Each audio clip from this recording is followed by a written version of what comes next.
What if I told you that your government once poisoned 10,000 of its own citizens on purpose? That they sprayed entire cities with bacteria just to see what would happen? That they dosed random Americans with LSD in brothels while agents watched through mirrors?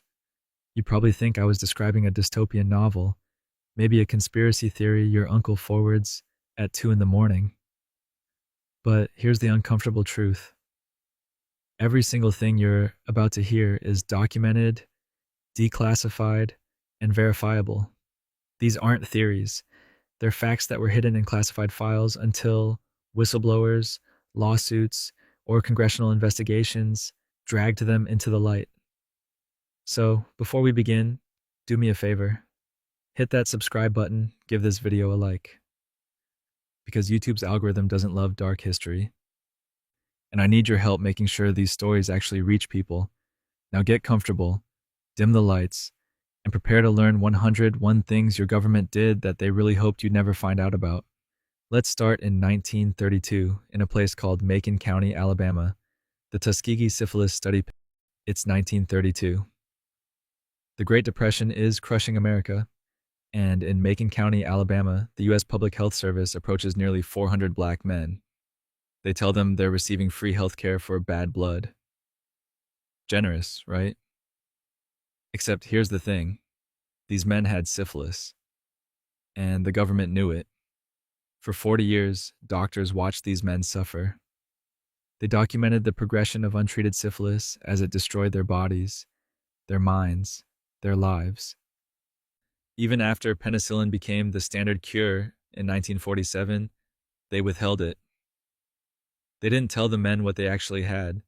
They just observed. Like you'd watch mold grow on bread in a science fair project, except the bread was human beings with families. 28 men died directly from syphilis. 100 more died from complications. Their wives contracted it. Their children were born with it. The study didn't end until 1972, when a whistleblower leaked it to the press. But, of course, medical ethics violations were just getting warmed up. MKUltra. And speaking of experiments people didn't consent to, let's talk about the Central Intelligence Agency and their relationship with lysergic acid diethylamide, or as your cool uncle calls it, LSD. From 1953 to 1973, the CIA ran a program called MKUltra. The goal? Mind control. The method? Drugging thousands of Americans without their knowledge or consent. We're talking prisoners, mental patients, random citizens at bars. The CIA literally funded a brothel operation in San Francisco where they dosed Johns with LSD through one-way mirrors, for science. They gave it to soldiers, to hospital patients, to university students who thought they were participating in normal studies. One CIA officer even spiked his colleague's coffee with LSD. That guy later died by jumping through a window. Oops. The craziest part? We only know about this because someone forgot to shred the files. Most of the records were destroyed on purpose in 1973. So, if you've ever felt paranoid, just remember sometimes the paranoia is justified. Speaking of justified paranoia, military leaders have actually pitched staging terrorist attacks. Operation Northwoods, it's 1962. Cuba is right there, just 90 miles from Florida. And the Joint Chiefs of Staff are getting creative. By creative, I mean they unanimously approved a plan to stage false flag terrorist attacks on American soil to justify invading Cuba. The proposal included hijacking planes, bombing U.S. cities, sinking boats full of Cuban refugees, and blaming it all on Castro. They wanted to create a helpful wave of national indignation. Their words, not mine. They even suggested painting a plane to look like a civilian aircraft, filling it with fake passengers, and shooting it down. Just normal Pentagon stuff. President Kennedy read the proposal. Then he said no. Firmly. The kind of no that ends careers. The operation never happened, but the document sat in a vault until it was declassified in 1997. You can read it yourself. It's real. Now, if you think that's the only time the government got creative with surveillance and disruption tactics, buckle up because the FBI had a whole program for that. COINTELPRO, from 1956 to 1971, the FBI ran a delightful program called COINTELPRO, short for Counterintelligence Program. Their mission? Surveilling, infiltrating, discrediting, and disrupting American citizens who had opinions the government didn't like. Civil rights activists, anti war protesters, the Black Panthers. Even Albert Einstein had a file. But the FBI's special project was Martin Luther King Jr. They wiretapped his home, his hotel rooms, his phones. They recorded his private conversations, looking for anything to destroy his reputation. Then they sent him a letter, an anonymous letter suggesting he kill himself before accepting the Nobel Peace Prize. They included audio recordings from their surveillance, implying they'd release them if he didn't comply. This wasn't a rogue agent. This was official policy. J. Edgar Hoover personally approved operations to expose, disrupt, misdirect, discredit, or otherwise neutralize activists. They didn't just watch people, they actively tried to destroy their lives, relationships, and organizations. But surveillance wasn't the only creative solution the government found to problems. Sometimes they just added poison to things people were already drinking. Poisoned alcohol during Prohibition. Let's rewind to the 1920s. Prohibition is in full swing, and Americans are still drinking, because of course they are. The government's frustrated, so they decide to try a new tactic, poisoning the alcohol supply. Industrial alcohol was regularly stolen and redistilled into bootleg liquor.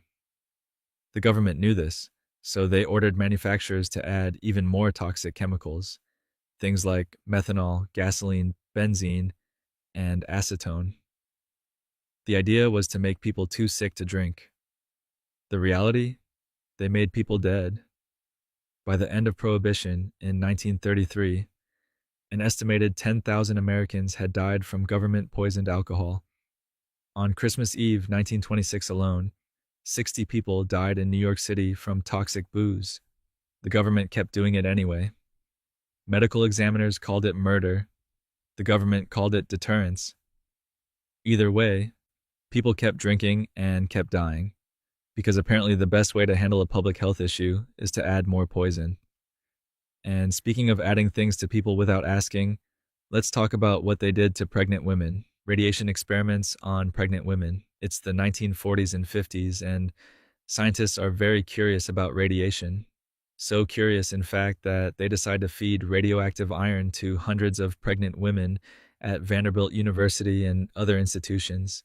The women were told they were receiving vitamin supplements to help their babies. They were not informed that these vitamins were radioactive isotopes. The goal was to study how radiation moved through the body and into the fetus, for science. And by science, I mean we want to know what happens during nuclear fallout. So let's use pregnant women as test subjects. The study tracked these women and their children for years. Some of the children developed cancer. The government didn't tell the families about the radiation until decades later.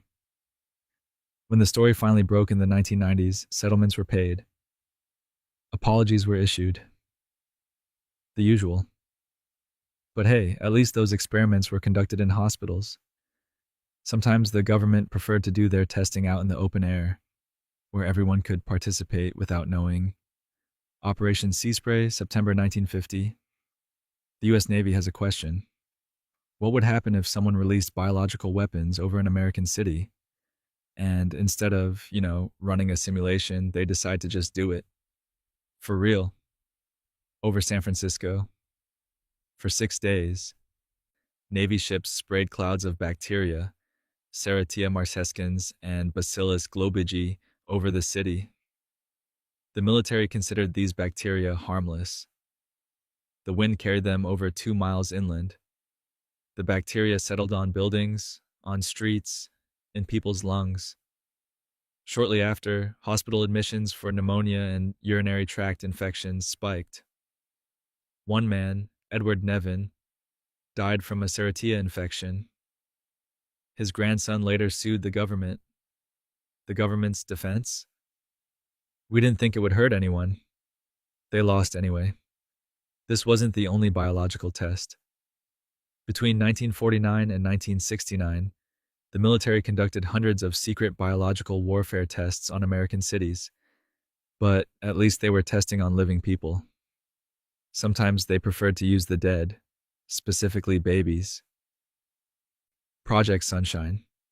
Let me tell you about Project Sunshine, which is quite possibly the most unfortunately named government program in history. In the 1950s, scientists wanted to measure strontium-90 levels from nuclear fallout. Strontium-90 accumulates in bones, especially young bones, so they needed samples.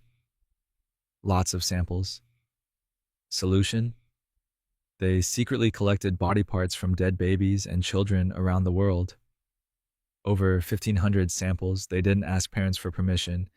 They just took pieces during autopsies. Legs, ribs, entire spines. Then they shipped them back to the United States for testing. Parents had no idea their children's bodies had been harvested. Some remains were taken from countries like Australia, South America, and Europe. When the program was exposed in the 1990s, governments issued apologies. The families? They got to live with the knowledge that their babies' corpses had been mined for Cold War data. But body snatching wasn't the government's only creative strategy. Sometimes wealthy Americans tried to skip the middleman entirely and just overthrow democracy themselves. The Business Plot, 1933. The Great Depression is destroying America, and President Franklin Roosevelt is passing New Deal policies left and right. This makes wealthy industrialists very nervous. So nervous, apparently, that a group of them, backed by some of Wall Street's biggest names, allegedly decided to overthrow the government. They approached Major General Smedley Butler, a decorated Marine, thinking he'd lead a fascist coup. Instead, Butler went straight to Congress and testified under oath about the plot. He named names. He detailed plans to install a dictator and create a paramilitary force of 500,000 veterans. Congress held hearings. They confirmed a plot existed. Then, nothing. No arrests, no prosecutions. The names were redacted from the public record. Some of the alleged conspirators included people connected to DuPont, Goodyear, and even Prescott Bush's banking partners. Butler spent the rest of his life warning about war profiteering and corporate power. Meanwhile, speaking of powerful people getting second chances, the U.S. had a whole operation for that after World War II. Operation Paperclip. World War II ends. The Nazis lose. Justice is served, right? Well, mostly. Except the United States secretly recruited over 1,600 Nazi scientists, engineers, and technicians and brought them to America. They gave them new identities, new jobs, and very few questions about their wartime activities. This was Operation Paperclip, named after the paperclips used to attach new files to their dossiers. The recruits included Werner von Braun, who built Hitler's V-2 rockets using slave labor. He became the father of NASA's space program. Arthur Rudolph, who ran the Mittelbau-Dora factory where 20,000 prisoners died, helped design the Saturn V rocket. The Joint Intelligence Objectives Agency actively whitewashed Nazi records, deleting references to war crimes and SS memberships. Their justification? We needed them before the Soviets got them. Because apparently the Cold War required a few genocides to be overlooked. These scientists went on to have distinguished American careers. And if you're thinking the government never made morally questionable deals again, well, let me tell you about the 1980s. Iran-Contra affair. Picture this. It's the 1980s. The United States publicly calls Iran a terrorist state. We have an arms embargo against them. Meanwhile, behind the scenes, the Reagan administration is secretly selling them weapons. Lots of weapons. Why? To fund Contra rebels in Nicaragua, which Congress had explicitly forbidden. So the administration sold missiles to Iran, marked up the prices, and funneled the profits to right-wing death squads in Central America. When a plane carrying weapons was shot down and the operation exposed, they called it a mistake in judgment. Oliver North shredded documents. Reagan said he didn't remember. 14 people were indicted. 11 were convicted. Most convictions were later overturned or pardoned by George H.W. Bush. The whole affair revealed a shadow foreign policy running parallel to official government positions. But illegal weapons deals weren't the only creative financing happening. Sometimes the justification for war itself turned out to be, let's say, flexible with the truth. Gulf of Tonkin Incident, August 1964. The USS Maddox is in the Gulf of Tonkin. They report being attacked by North Vietnamese torpedo boats. 2 days later, they report a second attack. President Johnson uses these attacks to push through the Gulf of Tonkin resolution, giving him broad war powers in Vietnam. Here's the thing about that second attack. It never happened. The commander of the Maddox sent a follow-up message saying freak weather effects and overeager sonar men may have accounted for many reports, but that cable was conveniently not shared with Congress. Johnson himself later admitted, "For all I know, our Navy was shooting at whales out there." In 2005, declassified NSA documents confirmed it. The second attack was a mistake. Bad sonar readings, jumpy sailors, no actual enemy. But it gave the U.S. the justification to escalate a war that would kill 58,000 Americans and over 2 million Vietnamese. And speaking of operations that happened while everyone was looking the other way, let's talk about what the CIA was doing in Los Angeles. CIA cocaine trafficking in 1996. Journalist Gary Webb published a series called Dark Alliance in the San Jose Mercury News. His investigation alleged that the CIA-backed Contra rebels in Nicaragua helped smuggle cocaine into Los Angeles during the 1980s, fueling the crack epidemic. The CIA and major news outlets immediately attacked Webb, discrediting him and his reporting. He lost his job. His career was destroyed. Except here's the thing. He was mostly right. In 1998, the CIA's own Inspector General released a report confirming that CIA assets were involved in drug trafficking. The agency had looked the other way while Contra supporters imported cocaine into the United States. They valued funding the Contras over stopping drug smuggling. Gary Webb died in 2004 from 2 gunshot wounds to the head. It was ruled a suicide. His reputation wasn't restored until years later, after his death, when other journalists revisited his work and confirmed its accuracy. But domestic drug problems weren't the only place where government ethics took a vacation. Sometimes they exported those ethics to other countries. Guatemala syphilis experiments. Remember the Tuskegee study? The one where the US government watched syphilis destroy black men for 40 years? Turns out they also had an international version.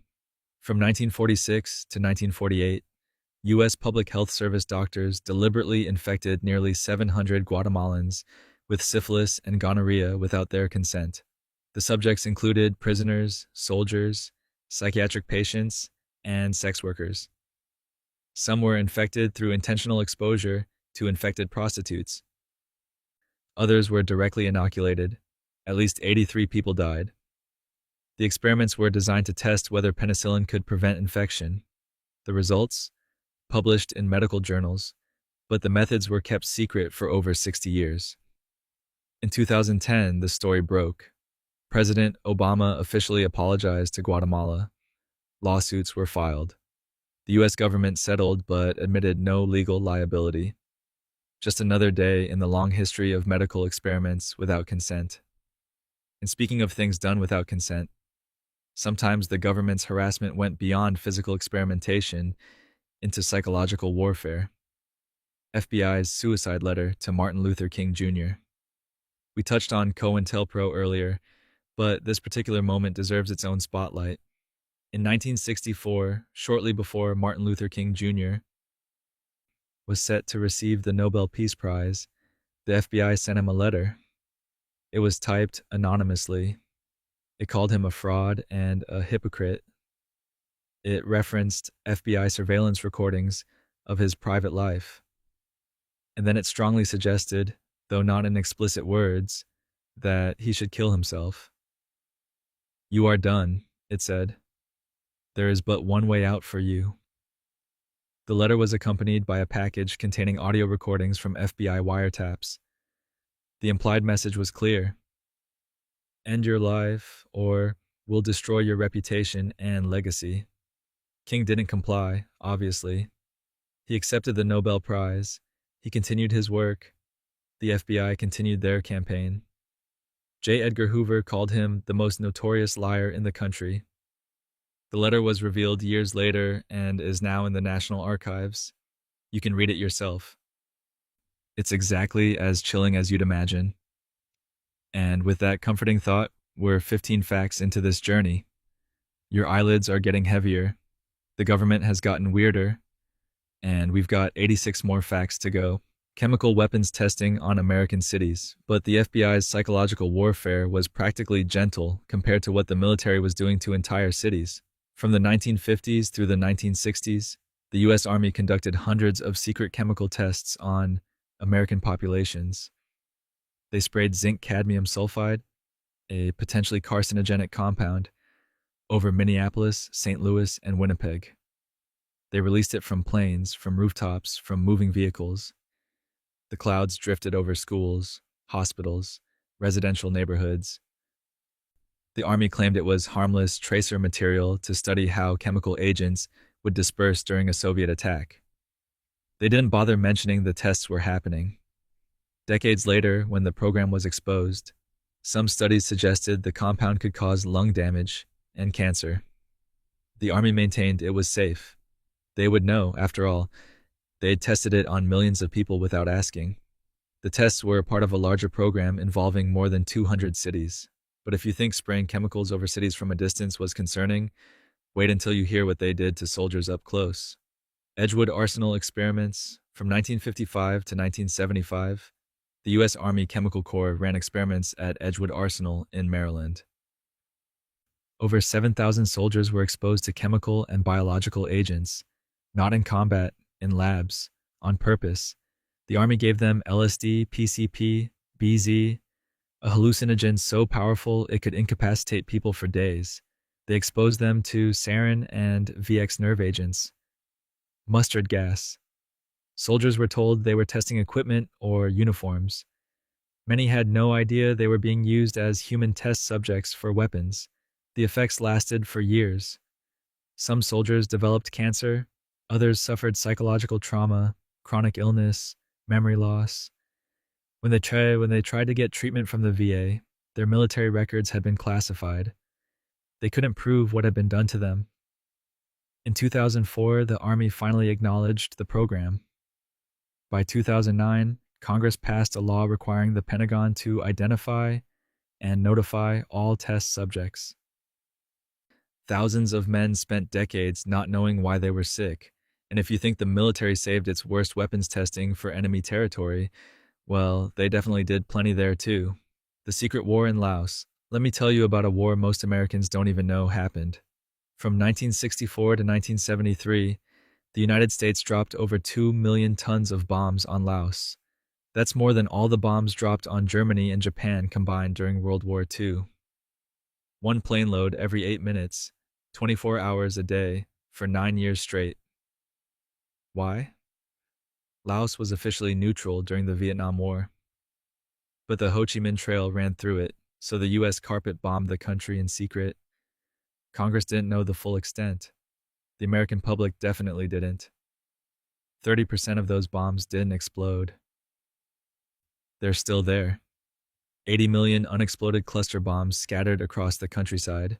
Since the war ended, over 20,000 Laotians have been killed or injured by leftover American ordnance, mostly farmers, mostly children. Laos is the most heavily bombed country per capita in history, and it was technically a secret. Speaking of secret operations involving impaired judgment and poor decisions, the CIA had a whole program for that.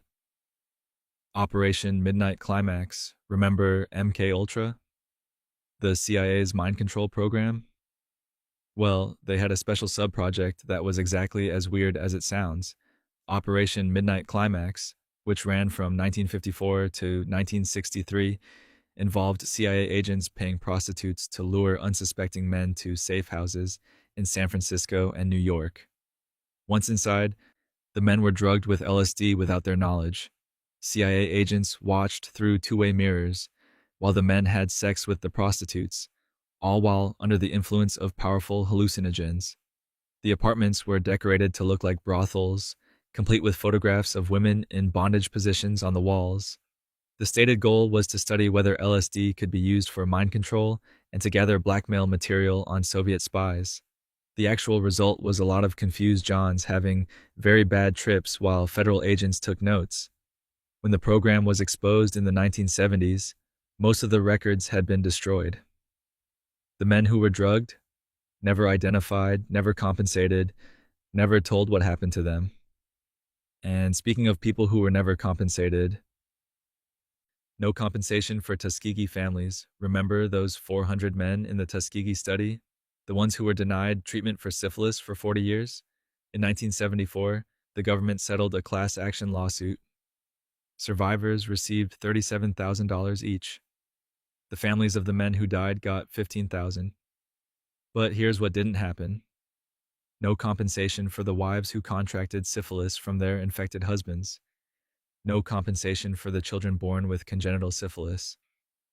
No compensation for the grandchildren who grew up without grandfathers, or for the decades of compounded poverty and trauma. The study infected wives and children through deliberate medical neglect.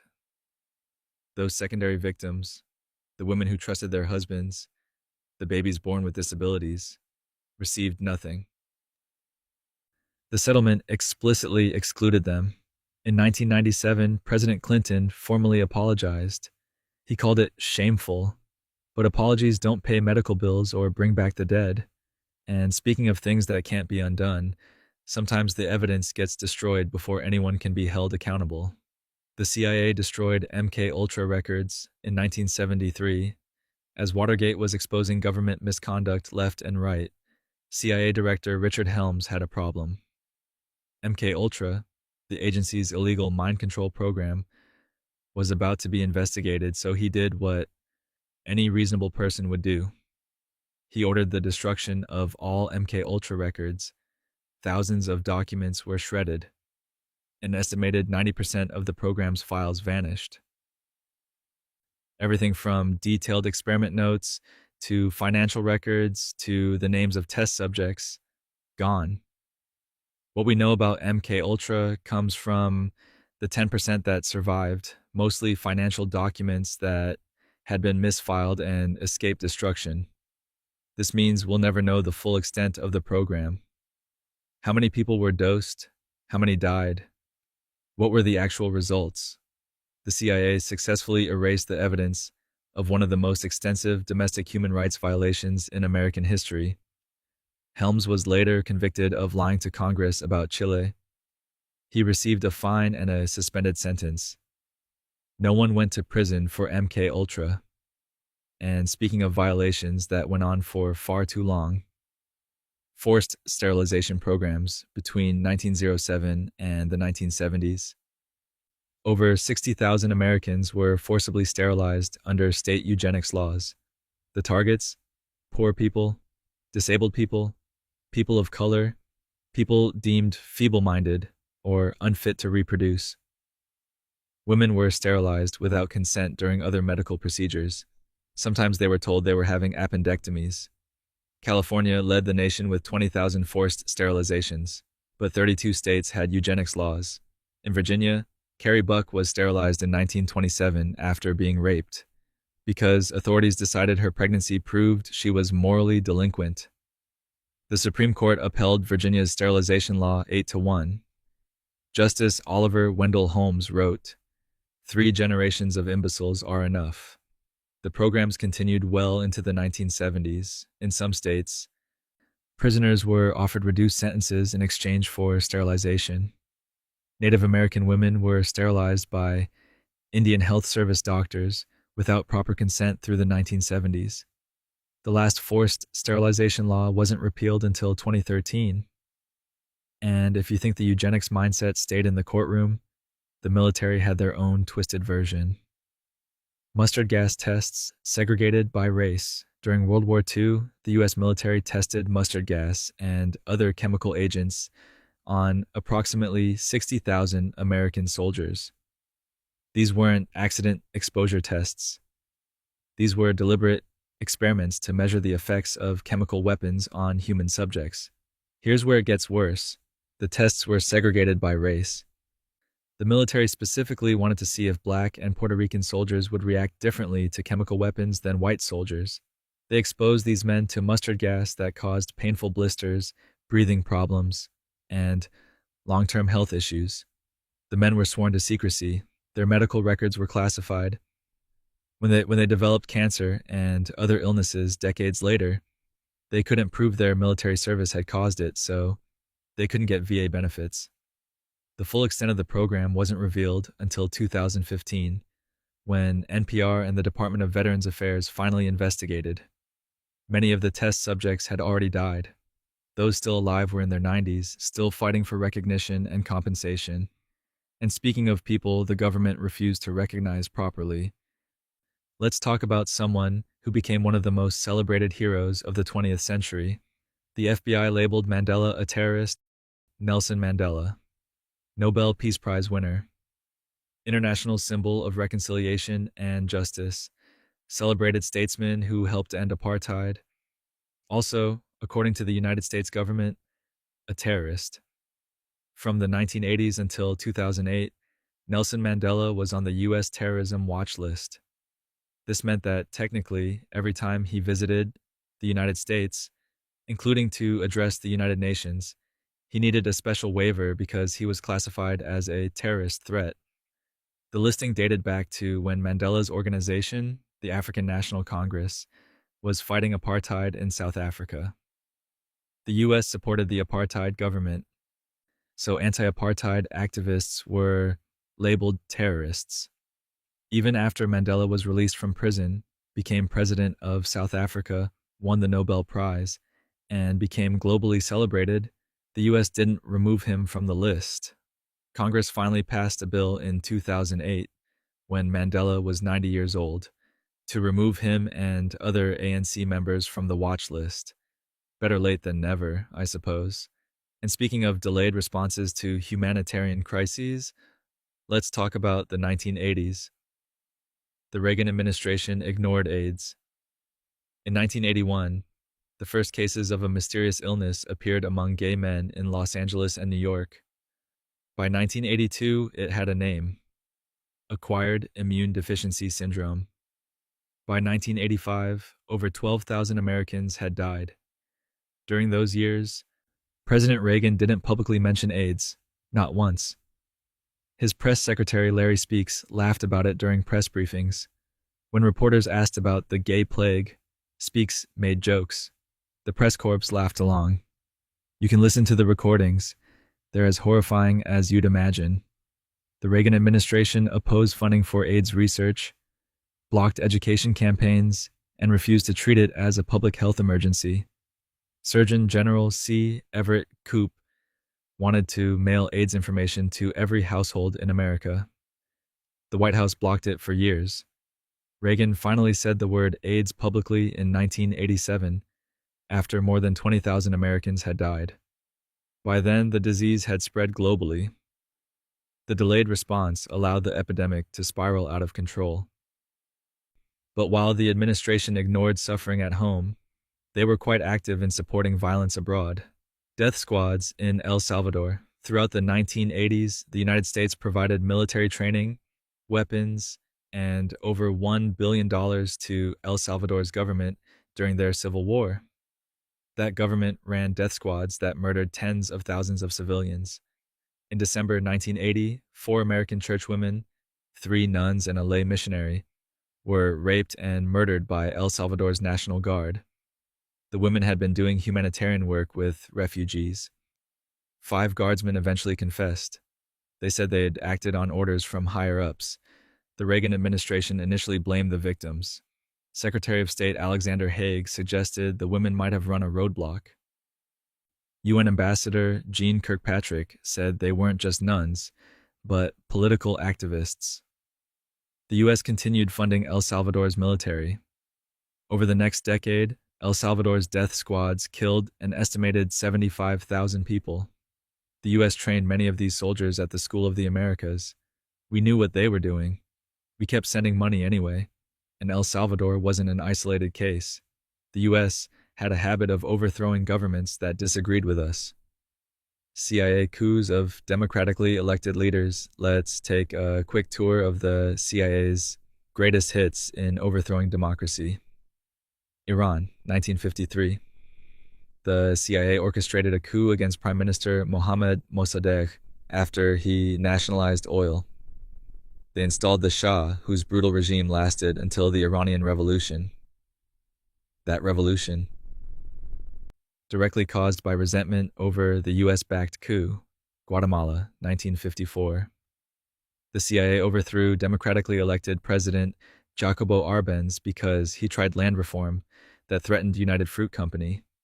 The coup led to a 40-year civil war that killed 200,000 Guatemalans. Congo, 1960. The CIA plotted to kill Prime Minister Patrice Lumumba. He was assassinated within months of taking office. The country descended into decades of dictatorship. Chile, 1973. The CIA backed a military coup against Salvador Allende. Thousands were killed under Pinochet's dictatorship. These aren't conspiracy theories. These are declassified operations. The U.S. systematically undermined democracies, installed dictators, and caused decades of suffering because we disagreed with their economic policies. And speaking of long-term suffering caused by American bombs, cluster bombs on Cambodia. While we were secretly bombing Laos, we were also secretly bombing Cambodia. From 1969 to 1973, the U.S. dropped over 2.7 million tons of bombs on Cambodia. President Nixon and Henry Kissinger ordered the bombing campaign without telling Congress. The targets were supposed to be North Vietnamese supply routes. The reality was carpet bombing that killed between 150,000 and 500,000 Cambodian civilians. The bombing destabilized the country and helped the Khmer Rouge rise to power. Yes, the genocidal regime that killed 2 million people. American bombs helped create the conditions for that. And just like in Laos, many of the bombs didn't explode. Cambodia is still littered with unexploded ordnance. Since 1979, more than 64,000 Cambodians have been killed or injured by leftover American cluster bombs, farmers plowing fields, children finding strange metal objects. We destroyed a neutral country, helped trigger a genocide, and left behind a landscape of bombs that will keep killing people for generations. And speaking of American actions that keep causing harm decades later, let's talk about a CIA operation in Pakistan. Fake vaccination programs in Pakistan. In 2011, the CIA was hunting for Osama bin Laden in Abbottabad, Pakistan. They had a clever idea: run a fake hepatitis vaccination program to collect DNA samples from children in the compound where they suspected bin Laden was hiding. If they found DNA matching bin Laden's family, they'd know they had the right place, so they recruited a Pakistani doctor, Shakil Afridi, and sent teams door-to-door offering free vaccines. Some of the vaccines were real, some weren't. The program was cut short when bin Laden was killed in the raid, but the damage was done. When the operation was exposed, trust in vaccination programs collapsed across Pakistan and parts of Afghanistan. Polio vaccination workers were murdered by Taliban militants who believed they were American spies. Pakistan became one of the last countries where polio remained endemic. The CIA's fake vaccination program directly contributed to vaccine hesitancy that has killed and paralyzed thousands of children. Health organizations around the world condemned the operation. The damage to public health continues today, but at least those were intentional operations. Sometimes the government just loses track of incredibly dangerous things. I lost nuclear weapons. Here's a fun fact to help you sleep. The United States has lost at least 6 nuclear weapons and never found them. These are officially called broken arrows, nuclear weapons accidents. The military admits to 32 broken arrow incidents, but at least 6 involved weapons that were never recovered.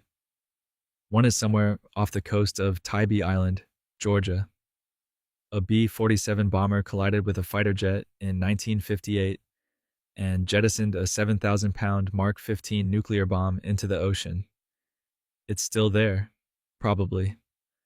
Another is in the waters off Palomares, Spain, where a B-52 crashed in 1966. They recovered 3 of the 4 nukes it was carrying.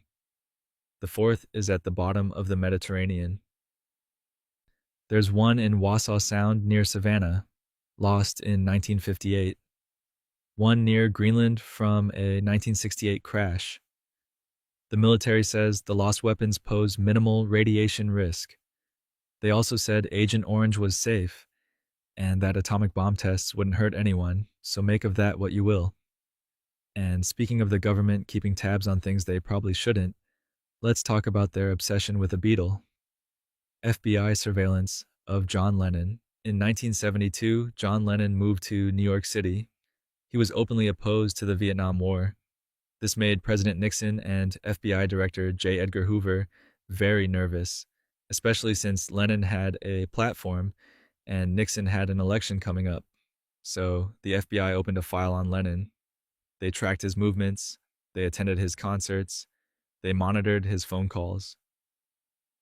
They compiled a 300-page dossier on a musician whose greatest crime was writing Imagine. The FBI also worked with the Immigration and Naturalization Service to try to deport Lennon for a 1968 marijuana conviction in Britain. The goal was to silence him before the election. Lennon fought the deportation for years while under constant surveillance. The campaign only ended when Nixon resigned. Lennon was finally granted permanent residency in 1976. His FBI file was partially released in 1997. Portions remain classified to this day, which raises questions about what exactly the FBI was doing beyond surveillance. And speaking of fabricated operations designed to manipulate public opinion, the CIA had a creative approach during the Cold War. Fake Cuban exile groups. After the Bay of Pigs disaster in 1961, the CIA still really wanted to overthrow Castro. So they created fake Cuban exile organizations to make it look like there was massive organic support for invasion. The CIA funded these groups, wrote their press releases, staged their protests, and generated media coverage. They created the illusion of a genuine grassroots movement demanding U.S. intervention. Some groups were entirely fabricated. Others were real organizations that the CIA infiltrated and controlled. This was part of Operation Mongoose, a covert program to destabilize Cuba through sabotage, propaganda, and assassination attempts. The fake exile groups helped build public and congressional support for continued anti-Castro operations. The Church Committee investigations in the 1970s exposed how extensively the CIA had manipulated public opinion through front groups and media operations. By then, these tactics had been used not just for Cuba, but for operations around the world. And if you think the CIA only manipulated perceptions abroad, they were also quite busy testing things on American soil in very public places, biological agents, tested on subway systems. In the 1960s, the U.S. Army wanted to know how biological weapons would spread in a major city, so they decided to test it on the New York City subway system while it was full of people. In 1966, Army scientists released Bacillus subtilis, a bacteria they claimed was harmless, into the subway through ventilation grills. They tracked how it spread through the tunnels and stations. Over 1 million New Yorkers were potentially exposed during the week-long test. Similar tests were conducted in the Washington, D.C. Metro, at Washington National Airport, and on the Pennsylvania Turnpike. The military's logic was that these bacteria were simulants, harmless stand-ins for actual bioweapons, but Bacillus subtilis can cause infections in people with weakened immune systems. No one asked those million subway riders for consent. The tests weren't revealed until the 1977 Church Committee hearings. By then, the Army had conducted hundreds of similar tests across the country. And speaking of secret surveillance programs revealed, years too late. NSA surveillance. Before Snowden, in 2013, Edward Snowden leaked classified NSA documents revealing massive illegal surveillance of American citizens. The media treated it like a shocking revelation, except the NSA had been doing it for decades. In the 1970s, the Church Committee discovered that the NSA had been illegally intercepting Americans' communications since the 1940s through programs like Project Shamrock and Minaret. The NSA read millions of telegrams and monitored phone calls without warrants. After the revelations, Congress passed laws to prevent warrantless surveillance. The NSA pinky promised to follow them. Then, immediately after 9/11, they started doing it again. The Bush administration authorized warrantless wiretapping. The NSA collected phone records of millions of Americans. The FISA court rubber-stamped surveillance requests in secret. When Snowden exposed this in 2013, the government's defense was basically, yeah, but terrorism. The surveillance programs had been illegal for years. Some were modified, some continued. Mass surveillance of Americans is now just part of the infrastructure. And speaking of infrastructure the US built abroad, sometimes we trained people in techniques that became nightmares. Training Indonesian death squads in 1965, Indonesia's military launched a purge of suspected communists. Over the next year, between 500,000 and 1 million people were killed. Bodies filled rivers, villages were massacred. It was one of the worst mass killings of the 20th century. The US knew exactly what was happening. We provided the Indonesian military with lists of suspected communists, thousands of names. We supplied communications equipment. We offered covert assistance. CIA and State Department cables from the time show officials were well aware of the massacres and considered them a favorable development. American officials later called it one of the worst mass murders of the 20th century, but also described it as a positive outcome for U.S. interests. The Indonesian military had been trained by the U.S. Some of the commanders had attended programs at Fort Leavenworth. The U.S. maintained close relations with Suharto's dictatorship for decades afterward. We only acknowledged our role in 2017 when declassified documents made it undeniable. No apologies were issued, no accountability taken. And speaking of experiments where accountability came far too late, radioactive cereal for disabled children. In the 1940s and 50s, researchers at MIT and Harvard fed radioactive iron and calcium to mentally disabled children at the Walter E. Fernald State School in Massachusetts.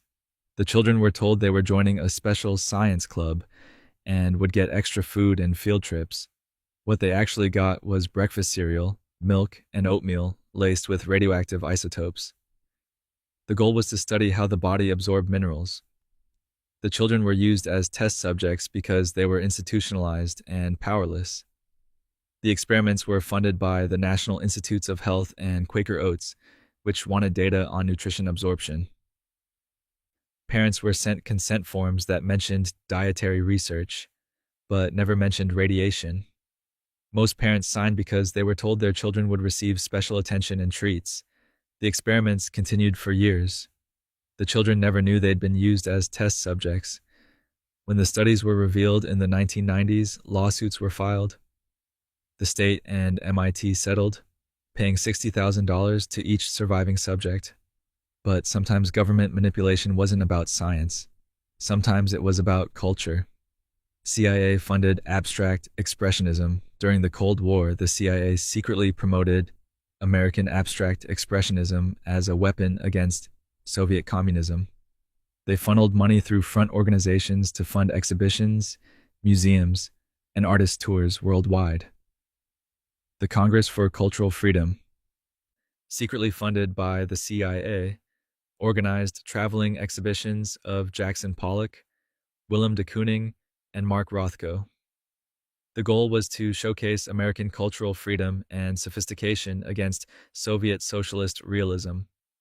Abstract art became propaganda, proof that America was more creative and free than the USSR.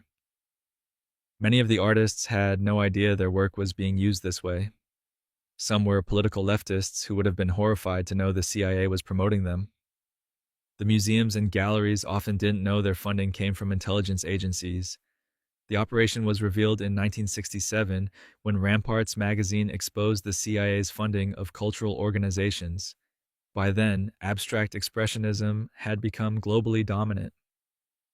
The CIA had successfully weaponized art. And speaking of Cold War alliances that aged poorly, the US supported one of the most notorious racist regimes of the 20th century. Supporting apartheid South Africa, throughout the Cold War, the United States maintained close ties with apartheid South Africa. We vetoed UN Security Council resolutions condemning apartheid. We opposed sanctions. We classified Nelson Mandela's ANC as a terrorist organization while maintaining friendly relations with the white supremacist government. President Reagan vetoed the Comprehensive Anti-Apartheid Act in 1986. Congress overrode his veto, one of the few times that happened during his presidency. Reagan argued that sanctions would hurt black South Africans. What actually hurt black South Africans was the apartheid regime we kept supporting. The U.S. justified its support through Cold War logic. South Africa was anti-communist, so we overlooked the systemic racism, violence, and oppression. We provided military cooperation and intelligence sharing. American companies did business there despite international pressure. Only in the 1990s, as apartheid collapsed, did the U.S. pivot to supporting democracy in South Africa.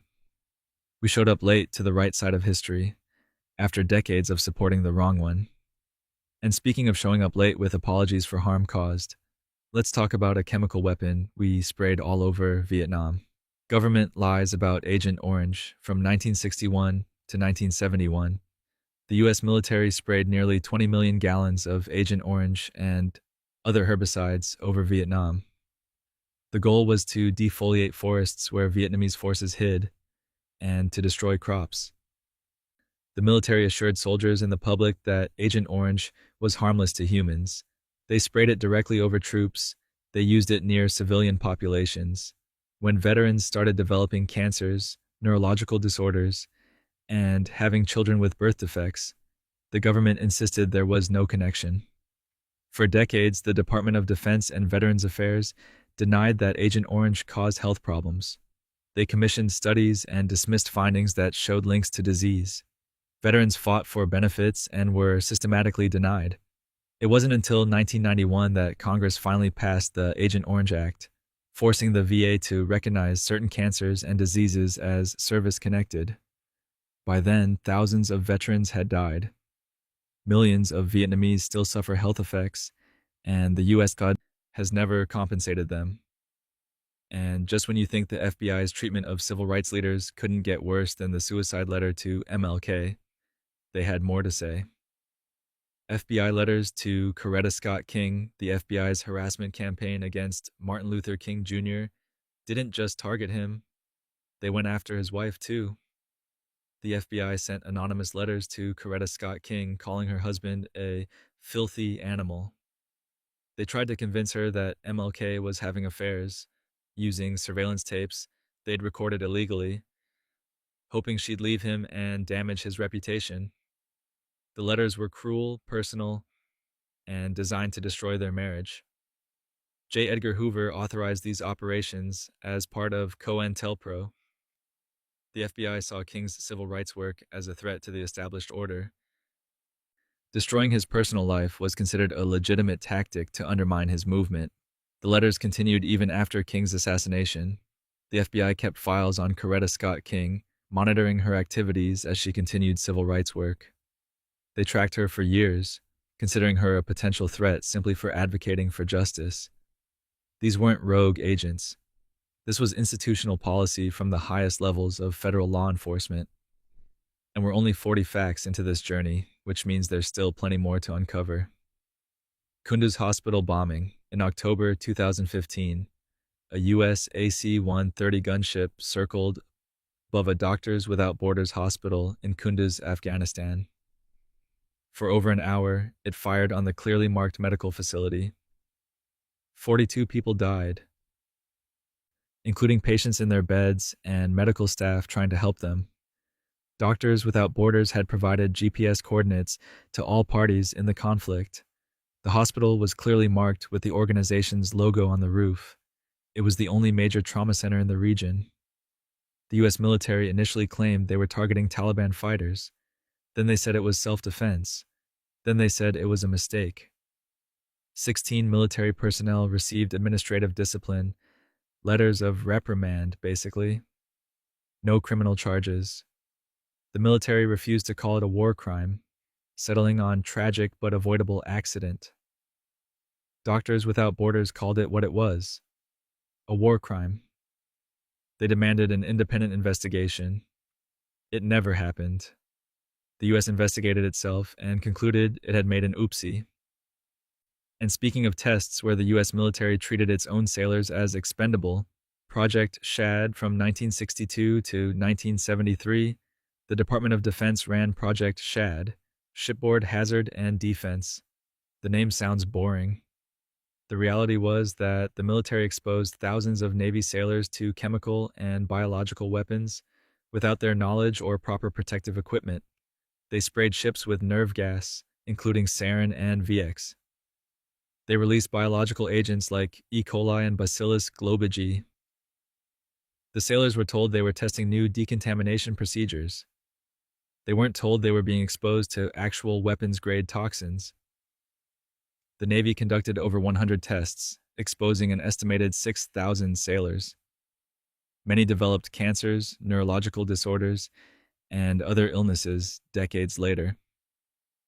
When they applied for VA benefits, the military denied their service records showed exposure because those records were classified.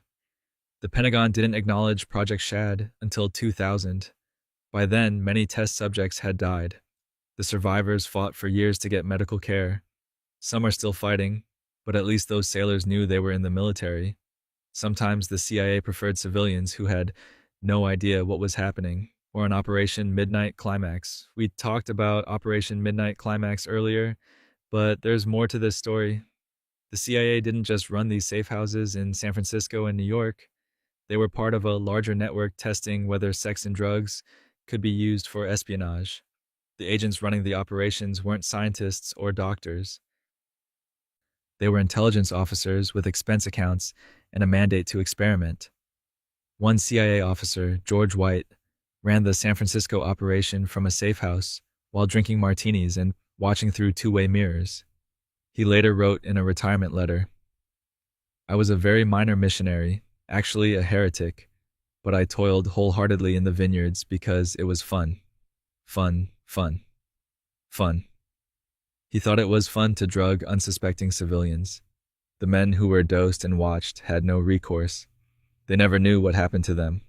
Many probably thought they'd had bad trips or nervous breakdowns. The program continued for nearly a decade, and while the CIA was running brothels in California, the military was calculating bombing tonnage in Southeast Asia. The math of Cambodia's destruction. Let me give you some numbers that might help you understand the scale of what happened in Cambodia. From July to December 1973, that's roughly 100 days, the U.S. dropped 32 tons of bombs per hour on Cambodia. Every hour. For 100 days straight. That's 240,000 pounds of explosives every 60 minutes. 768 bombs per hour if you average it out. Imagine hearing that every hour for months.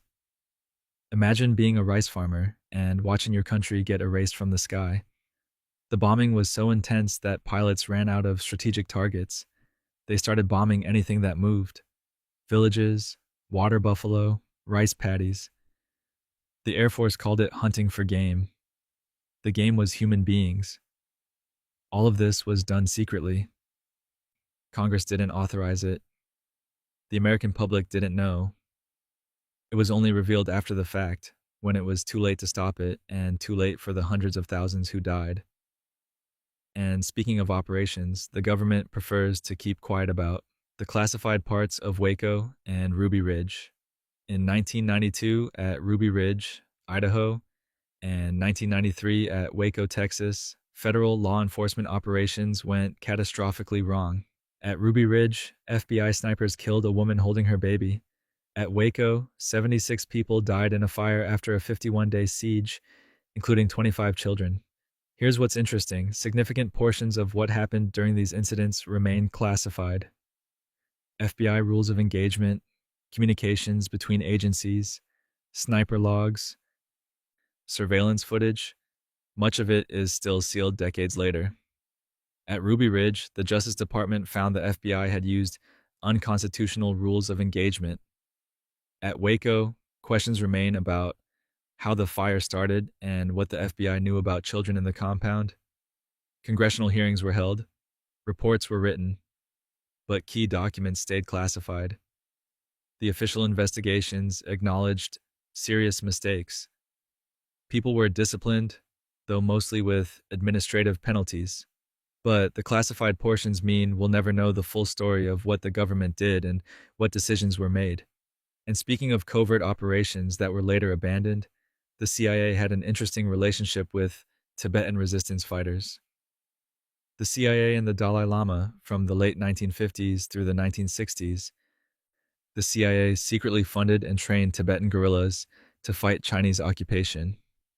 They paid the Dalai Lama's administration $1.7 million a year. They trained Tibetan fighters at Camp Hale in Colorado. They supplied weapons, funding, and intelligence support for resistance operations. The program was called Operation ST Circus. The CIA trained several hundred Tibetan fighters in guerrilla warfare and paradropped them back into Tibet.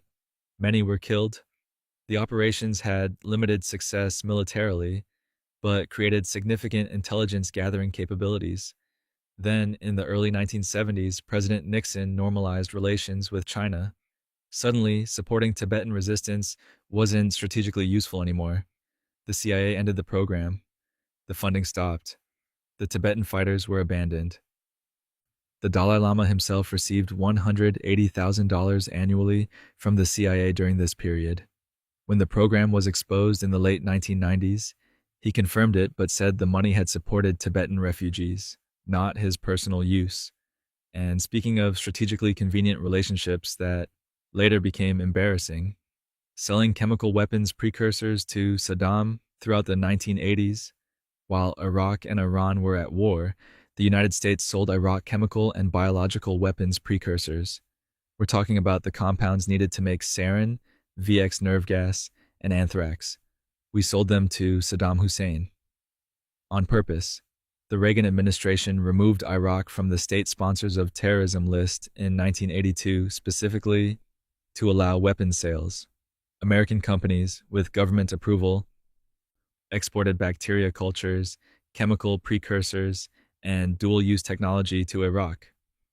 We knew Saddam was using chemical weapons against Iran. We knew because we were providing satellite imagery to help Iraqi forces target Iranian troops.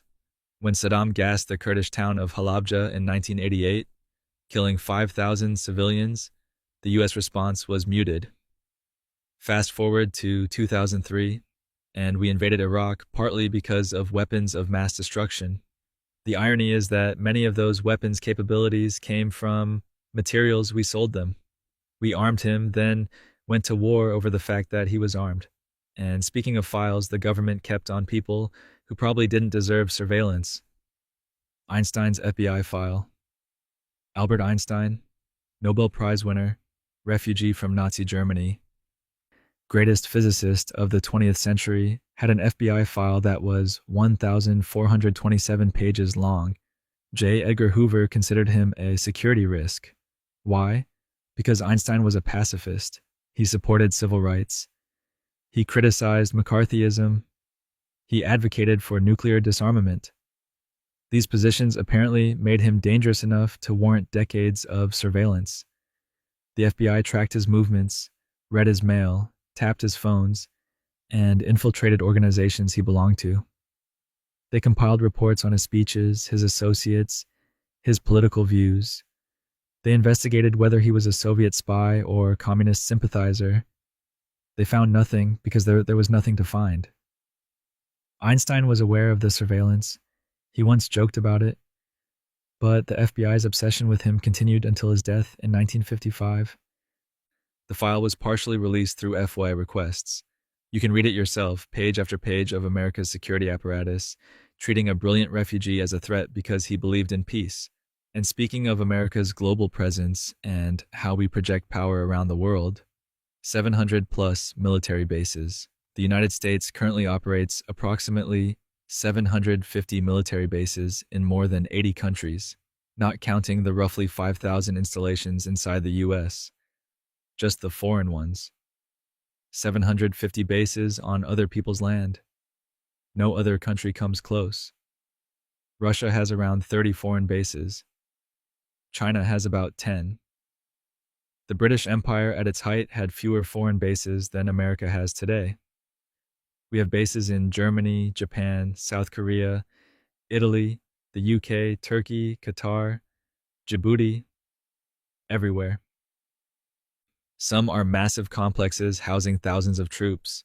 Others are small outposts or lily pad bases for special operations. Together, they cost over $200 billion annually to maintain. They enable the US to project military power anywhere in the world within hours. The Pentagon calls it forward presence. Critics call it empire. Either way, it's a network of military installations that spans the globe, most of which Americans couldn't name or locate on a map. And sometimes, even with all that military infrastructure, the government still lies to families about how their loved ones died. The Pat Tillman cover-up. Pat Tillman gave up a $3.6 million NFL contract to join the Army Rangers after September 11th. In April 2004, he was killed in Afghanistan. The Army immediately reported he died heroically in combat, killed by enemy fire. They awarded him a Silver Star. They held a nationally televised memorial service. President Bush and military leaders praised his sacrifice, except none of it was true. Tillman was killed by friendly fire. His own unit shot him. The Army knew within hours. They destroyed evidence, including Tillman's uniform and body armor. They ordered soldiers to lie. They created a false narrative about his death and promoted it for weeks while his family grieved. The truth only came out because Tillman's family demanded answers and refused to accept the official story. Eventually, the Army admitted the cover-up. Officers were reprimanded. No one went to prison. The lies had already served their propaganda purpose. Tillman's brother said at the funeral, "He wasn't religious, so thanks for your thoughts, but he's dead." The Army had turned his death into a patriotic story. The reality was messier, uglier, and human. And speaking of phrases designed to control narratives, the term conspiracy theorist. There's a popular claim that the CIA invented the term conspiracy theorist to discredit critics after the JFK assassination. The actual story is more complicated. The term existed before the 1960s, but the CIA did weaponize it. In 1967, the CIA issued a memo to its stations discussing how to respond to critics of the Warren Commission. Document 1035-960 suggested calling critics conspiracy theorists and emphasizing they had no evidence. The memo advised using propaganda assets to counter criticism in newspapers and magazines. So while the CIA didn't invent the phrase, they did create a strategy to use it as a pejorative to dismiss dissent. It worked. Conspiracy theorist became shorthand for crazy person with wild ideas. The term itself became a thought-terminating cliché. Now, whenever someone questions official narratives, they risk being labeled a conspiracy theorist, which immediately discredits them in public discourse. It's brilliant propaganda. The CIA turned skepticism of government into something socially unacceptable. And speaking of uncomfortable truths about foreign policy, let's talk about who America chose to back after one of the 20th century's worst genocides. supporting the Khmer Rouge. After the Khmer Rouge killed roughly 2 million Cambodians in their genocidal regime from 1975 to 79, Vietnam invaded Cambodia and drove them from power. You'd think the world would thank Vietnam. Instead, the United States supported the Khmer Rouge. Not publicly, of course, but from 1979 through the late 1980s, the US backed a coalition that included the Khmer Rouge at the United Nations. We voted to keep them as Cambodia's official representative. We provided indirect support to resistance forces fighting the Vietnamese-backed government. Why? Because Vietnam was aligned with the Soviet Union, and the Cold War logic said the enemy of our enemy was our friend, even if that friend had just committed genocide. Zbigniew Brzezinski, Carter's national security advisor, said, "I encouraged the Chinese to support Pol Pot." Henry Kissinger reportedly said it was preferable for the Khmer Rouge to continue fighting. The US also supported Thailand's efforts to arm Khmer Rouge guerrillas. This continued well into the Reagan administration. We chose geopolitical positioning over basic human morality. And speaking of operations that test the boundaries of belief, anthrax attacks and the wrong man. In September and October 2001, just after 9/11, someone mailed anthrax-laced letters to news organizations and senators. 5 people died. 17 others were infected. The nation panicked. The FBI launched the largest investigation in its history, called Amerithrax. They initially focused on Dr. Stephen Hatfill, a bioweapons expert. They publicly named him a person of interest, destroyed his career, and surveilled him for years. In 2008, Hatfill sued and won $5.8 million because the FBI had no evidence against him. Then the FBI switched to Dr. Bruce Ivins, who worked at Fort Detrick. As the investigation closed in, Ivins died by suicide in 2008. The FBI closed the case, declaring him guilty. Except they never charged him. No trial, no conviction, just a dead suspect and a closed case. Many scientists questioned the FBI's evidence. The National Academy of Sciences reviewed the genetic analysis and found it didn't conclusively link the anthrax to Ivins. To this day, serious questions remain about who actually sent the letters. And speaking of America's relationship with warfare, America at war 93% of the time since 1776, the United States has been at war during approximately 93% of its existence. Out of 249 years as a nation, we've experienced only about 17 years of total peace. We've been involved in hundreds of military operations, conflicts, and wars. Some were formally declared by Congress. Most weren't. We've fought in North America, Europe, Asia, Africa, the Middle East, Central America, South America, everywhere. Since World War II alone, we've bombed or invaded Korea, Vietnam, Laos, Cambodia, Guatemala, Indonesia, Cuba, the Dominican Republic, Grenada, Lebanon, Libya, Panama, Iraq multiple times, Somalia, Bosnia, Sudan, Afghanistan, Pakistan, Yemen, and Syria. That's not a complete list. The UAE hasn't formally declared war since 1942, yet we've been in continuous military operations ever since. We've normalized permanent warfare as a feature of American existence. Most Americans alive today have never experienced a time when their country wasn't bombing someone somewhere.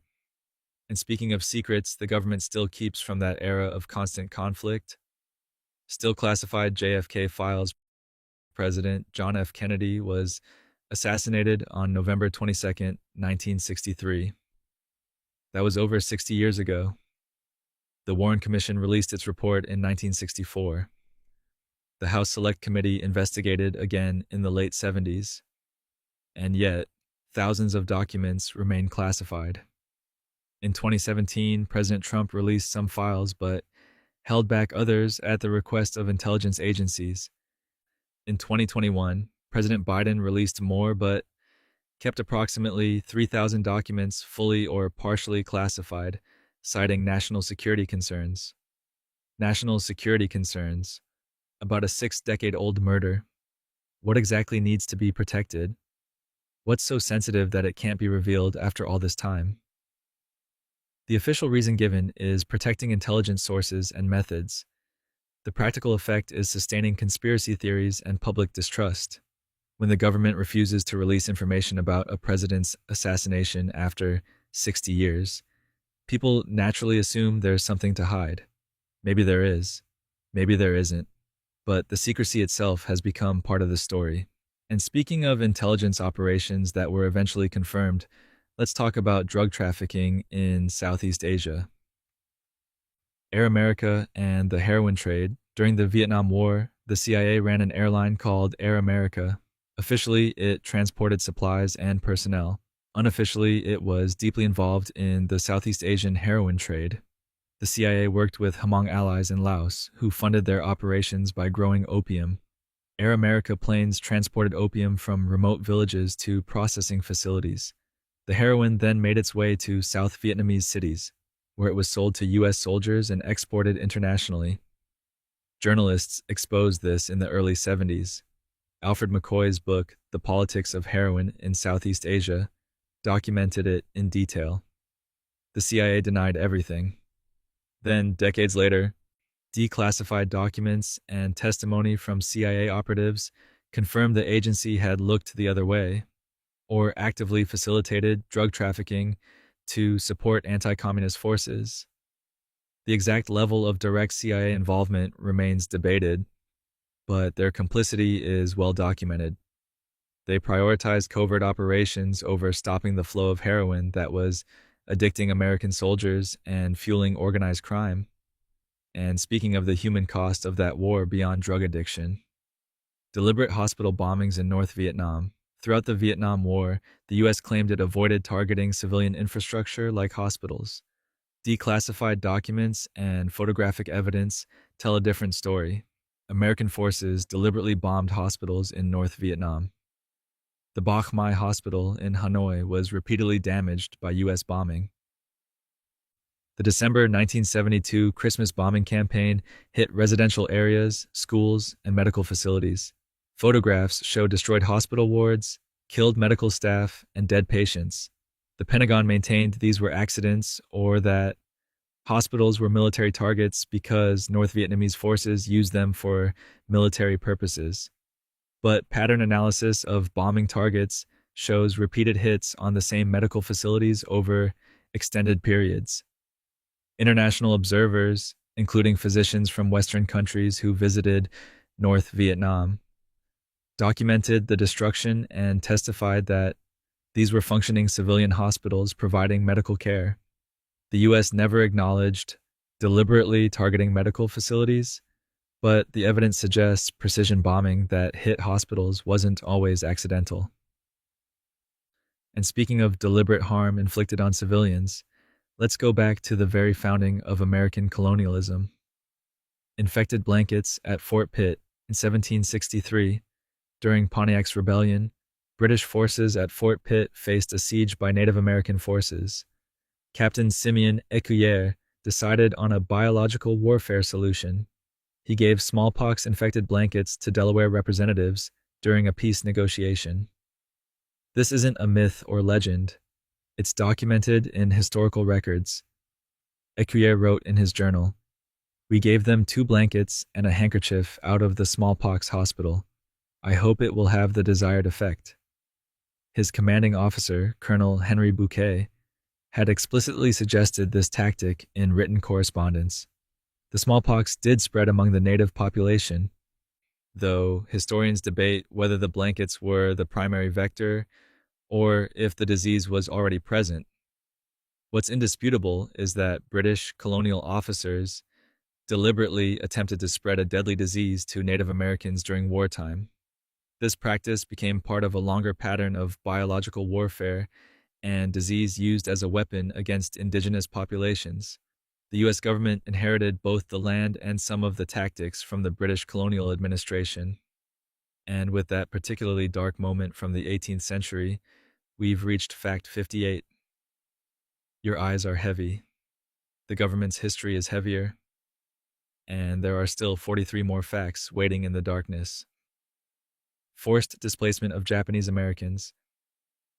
In February 1942, just months after Pearl Harbor, President Franklin Roosevelt signed Executive Order 9066, forcing 120,000 Japanese Americans into internment camps. Two-thirds were U.S. citizens, many were children. Families were given days to sell their homes, businesses, and possessions. They were imprisoned in camps surrounded by barbed wire and guard towers in remote locations across the western United States. Families lived in cramped barracks with no privacy. They lost everything: their homes, their businesses, their communities, their freedom, not because of any evidence of disloyalty, because of their ethnicity. Meanwhile, German Americans and Italian Americans, whose ancestral countries we were also fighting, faced no mass incarceration. The internment was ruled constitutional by the Supreme Court in Korematsu versus United States, a decision that stood for decades. It wasn't until 1988 that Congress formally apologized and paid reparations of $20,000 to surviving internees. President Reagan signed the bill. The government finally acknowledged what Japanese Americans already knew. It was racism, not security. And speaking of violations that took decades to acknowledge, let's talk about another program that destroyed lives. Involuntary servitude through convict leasing. After the Civil War ended slavery in 1865, Southern states found a loophole. The 13th Amendment banned slavery except as punishment for crime, so they criminalized everyday black life and created the convict leasing system. Black people were arrested for vagrancy, being unemployed, or for minor infractions like talking too loudly. Once convicted, they were leased to private companies to work in mines, lumber camps, turpentine farms, and plantations. The conditions were often worse than slavery because companies had no financial interest in keeping workers alive. They could just lease more. Thousands died from exhaustion, disease, beatings, and industrial accidents. It was slavery by another name, sanctioned by state governments and blessed by federal courts. The system persisted well into the 20th century. Alabama didn't formally end convict leasing until 1928. This wasn't ancient history. People who experienced it lived into the 1960s and 70s. The system evolved into chain gangs and prison labor that continues today, with incarcerated people working for pennies per hour. And as we hit Fact 60, the weight of history presses down like those prison chains, and there are still 41 more truths to uncover before you drift off to sleep. NSA metadata collection. And speaking of surveillance systems that never really ended, let's talk about your phone. Every call you make, the NSA probably knows about it. Not the content necessarily, though maybe that too, but the metadata. Who you called, when you called them, how long you talked, where you were when you made the call. The NSA collects this information on nearly all phone calls made in the United States. They claim it's just metadata, as if that makes it less invasive. But metadata reveals patterns of your life: who your friends are, your doctors, your lawyers, your romantic interests, your political affiliations. This program was revealed through Edward Snowden's leaks in 2013. The government's defense was that it's just metadata, and it's essential for fighting terrorism. Courts have ruled both ways on whether it's constitutional. The program continues in modified form today. Your calls are being logged. The government is building a database of American social connections. And speaking of American connections to violence abroad, sometimes those connections funded some truly horrific conflicts. Porting Jonas Savimbi in Angola. During the Cold War, Angola's civil war became a proxy battlefield. The Soviet Union backed the MPLA government. The U.S. decided to back UNITA rebels led by Jonas Savimbi. From the 1970s through the 1990s, the CIA funneled weapons, training, and hundreds of millions of dollars to Savimbi. Savimbi was brutal. His forces used child soldiers, committed massacres, planted landmines indiscriminately, and terrorized civilians. Conservative estimates put the death toll from Angola's civil war at 500,000 people. Some estimates go much higher. The U.S. continued supporting Savimbi even after the Cold War ended. President Reagan called him a freedom fighter and invited him to the White House. The war continued until Savimbi was killed in 2002, after which peace finally came. Angola is still dealing with the aftermath: landmines everywhere, destroyed infrastructure, a traumatized population. The US backed Savimbi for decades because he was anti-communist, regardless of the human cost. And speaking of human costs in the name of research, the government didn't always go abroad for test subjects. Prison medical experiments from the 1940s through the 1970s, pharmaceutical companies and government agencies used American prisoners as test subjects for medical experiments. Prisoners were deliberately infected with malaria, viral hepatitis, and other diseases to test treatments. At Stateville Penitentiary in Illinois, prisoners were infected with malaria over 400 times between 1944 and 1974. At Holmesburg Prison in Pennsylvania, prisoners were exposed to chemical agents, pathogens, and pharmaceuticals. Many were paid small amounts, a few dollars, for participating in experiments that could permanently damage their health. The ethical problem is obvious. Prisoners can't truly consent. They're in a coercive environment where participating in experiments might earn privileges or reduce sentences. Yet this practice continued for decades with government approval. Some prisoners developed chronic illnesses, some died. Most were never followed up with after release. The full extent of these experiments only became public through investigations in the 1970s. And speaking of funding questionable allies during the Cold War, one of America's proxy relationships would come back to haunt us, funding the Mujahideen. In the 1980s, when the Soviet Union invaded Afghanistan, the CIA launched Operation Cyclone, the largest covert operation in CIA history. Over $3 billion in weapons, training, and support flowed to Afghan Mujahideen fighters resisting Soviet occupation. The CIA worked with Pakistani intelligence to distribute weapons. They provided Stinger missiles that turned the tide of the war. They trained fighters in guerrilla tactics and sabotage. The operation was enormously successful at bleeding the Soviet Union and contributing to its eventual collapse. The problem was who we were funding. The Mujahideen weren't a unified democratic resistance. They included warlords, religious extremists, and people who would later form the Taliban and Al-Qaeda. Osama bin Laden was part of the network receiving indirect support through Pakistani and Saudi channels during this period. When the Soviets withdrew in 1989, the US largely abandoned Afghanistan. The country descended into civil war. The Taliban emerged, and some of the people we'd armed and trained became our enemies. And speaking of historical injustices, America has never quite addressed. No reparations for slavery. Slavery existed in what became the United States for 246 years. Millions of people were enslaved, their labor stolen, their families destroyed, their humanity denied. The economic value they created built much of America's wealth. After the Civil War, there was a brief moment when freed slaves might receive compensation. 40 acres and a mule was discussed. Land redistribution from Confederate estates to formerly enslaved people. It never happened. President Andrew Johnson reversed the policy, returning confiscated land to former slaveholders. No reparations were ever paid to freed slaves or their descendants. Meanwhile, former slaveholders in some cases received compensation for their property loss when slaves were freed. The government paid the owners, not the enslaved. In recent decades, the reparations debate has resurfaced. Some municipalities have created programs, but no federal reparations have been paid.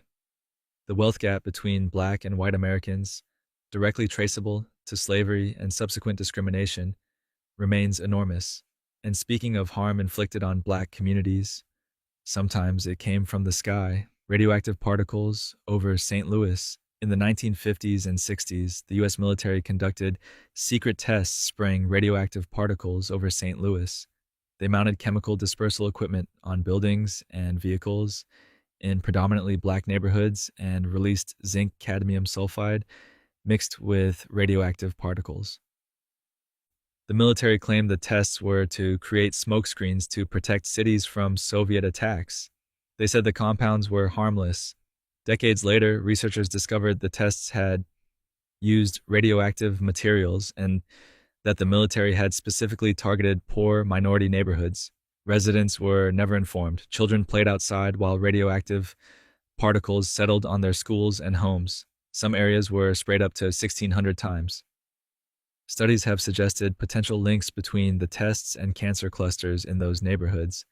The full extent of the tests wasn't revealed until the 1994, when journalists uncovered documents through FOI requests.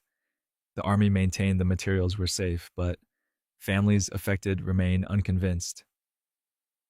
And speaking of government agencies abusing their power for leverage, the FBI had some particularly dark tactics. FBI sexual blackmail operations. J. Edgar Hoover ran the FBI for 48 years, and during that time, he accumulated files on politicians, judges, and prominent figures containing information about their private lives, especially their sex lives. These files that were weapons. The FBI used surveillance, wiretaps, and informants to gather compromising information, then used it to blackmail officials into compliance. If a congressman opposed Hoover or threatened FBI funding, suddenly information about affairs or sexual orientation might leak. The threat was usually enough. Hoover allegedly had files on multiple presidents and used them to ensure his position was secure. He survived 8 presidents and wielded power far beyond his official role because people feared what he knew. The FBI also ran active sexual entrapment operations, similar to the CIA's Operation Midnight Climax. They'd facilitate compromising situations, document them, then use the evidence for blackmail or to neutralize political opponents. After Hoover's death, reforms were supposed to prevent this abuse, but the infrastructure of surveillance he built largely remained. And speaking of lasting consequences from American military operations, some weapons leave poison that lasts generations. Depleted uranium in Iraq during the Gulf War and the Iraq War. The US military used depleted uranium ammunition extensively. It's incredibly dense and effective at piercing armor. It's also radioactive and toxic. When depleted uranium rounds hit targets, they create dust that can be inhaled or ingested. This dust settles into soil and water. The military said it posed minimal health risk, but since the wars, Iraq has seen dramatic increases in birth defects and childhood cancers, particularly in areas of heavy fighting like Fallujah. Studies have documented elevated uranium levels in soil, water, and human tissue in affected areas. Iraqi doctors report rates of congenital disabilities far above pre-war levels.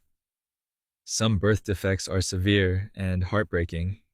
Children born with major organ problems, skeletal deformities, neurological damage. The U.S. Department of Defense maintains that depleted uranium is safe when handled properly. But handled properly doesn't account for civilian populations living in contaminated areas for decades after the fighting ends. The half-life of uranium-238 is 4.5 billion years.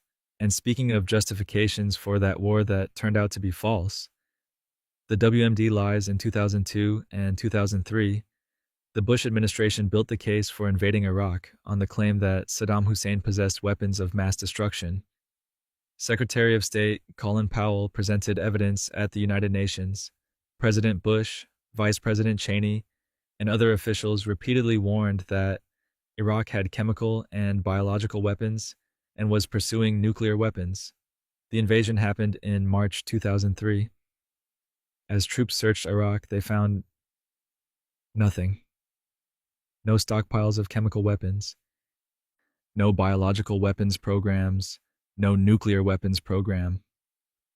The intelligence had been wrong, or more accurately, it had been manipulated and exaggerated. The famous mobile biological weapons labs were weather balloon equipment. The aluminum tubes, supposedly for nuclear centrifuges, were for conventional rockets. The yellowcake uranium from Niger was based on forged documents. Investigations later revealed that intelligence agencies had doubts about the WMD claims, but those doubts were suppressed or ignored. The administration cherry-picked intelligence that supported the predetermined decision to invade. Over 4,000 American troops died. Hundreds of thousands of Iraqis died. No weapons of mass destruction were ever found. And speaking of government-funded media operations, sometimes propaganda doesn't hide what it is.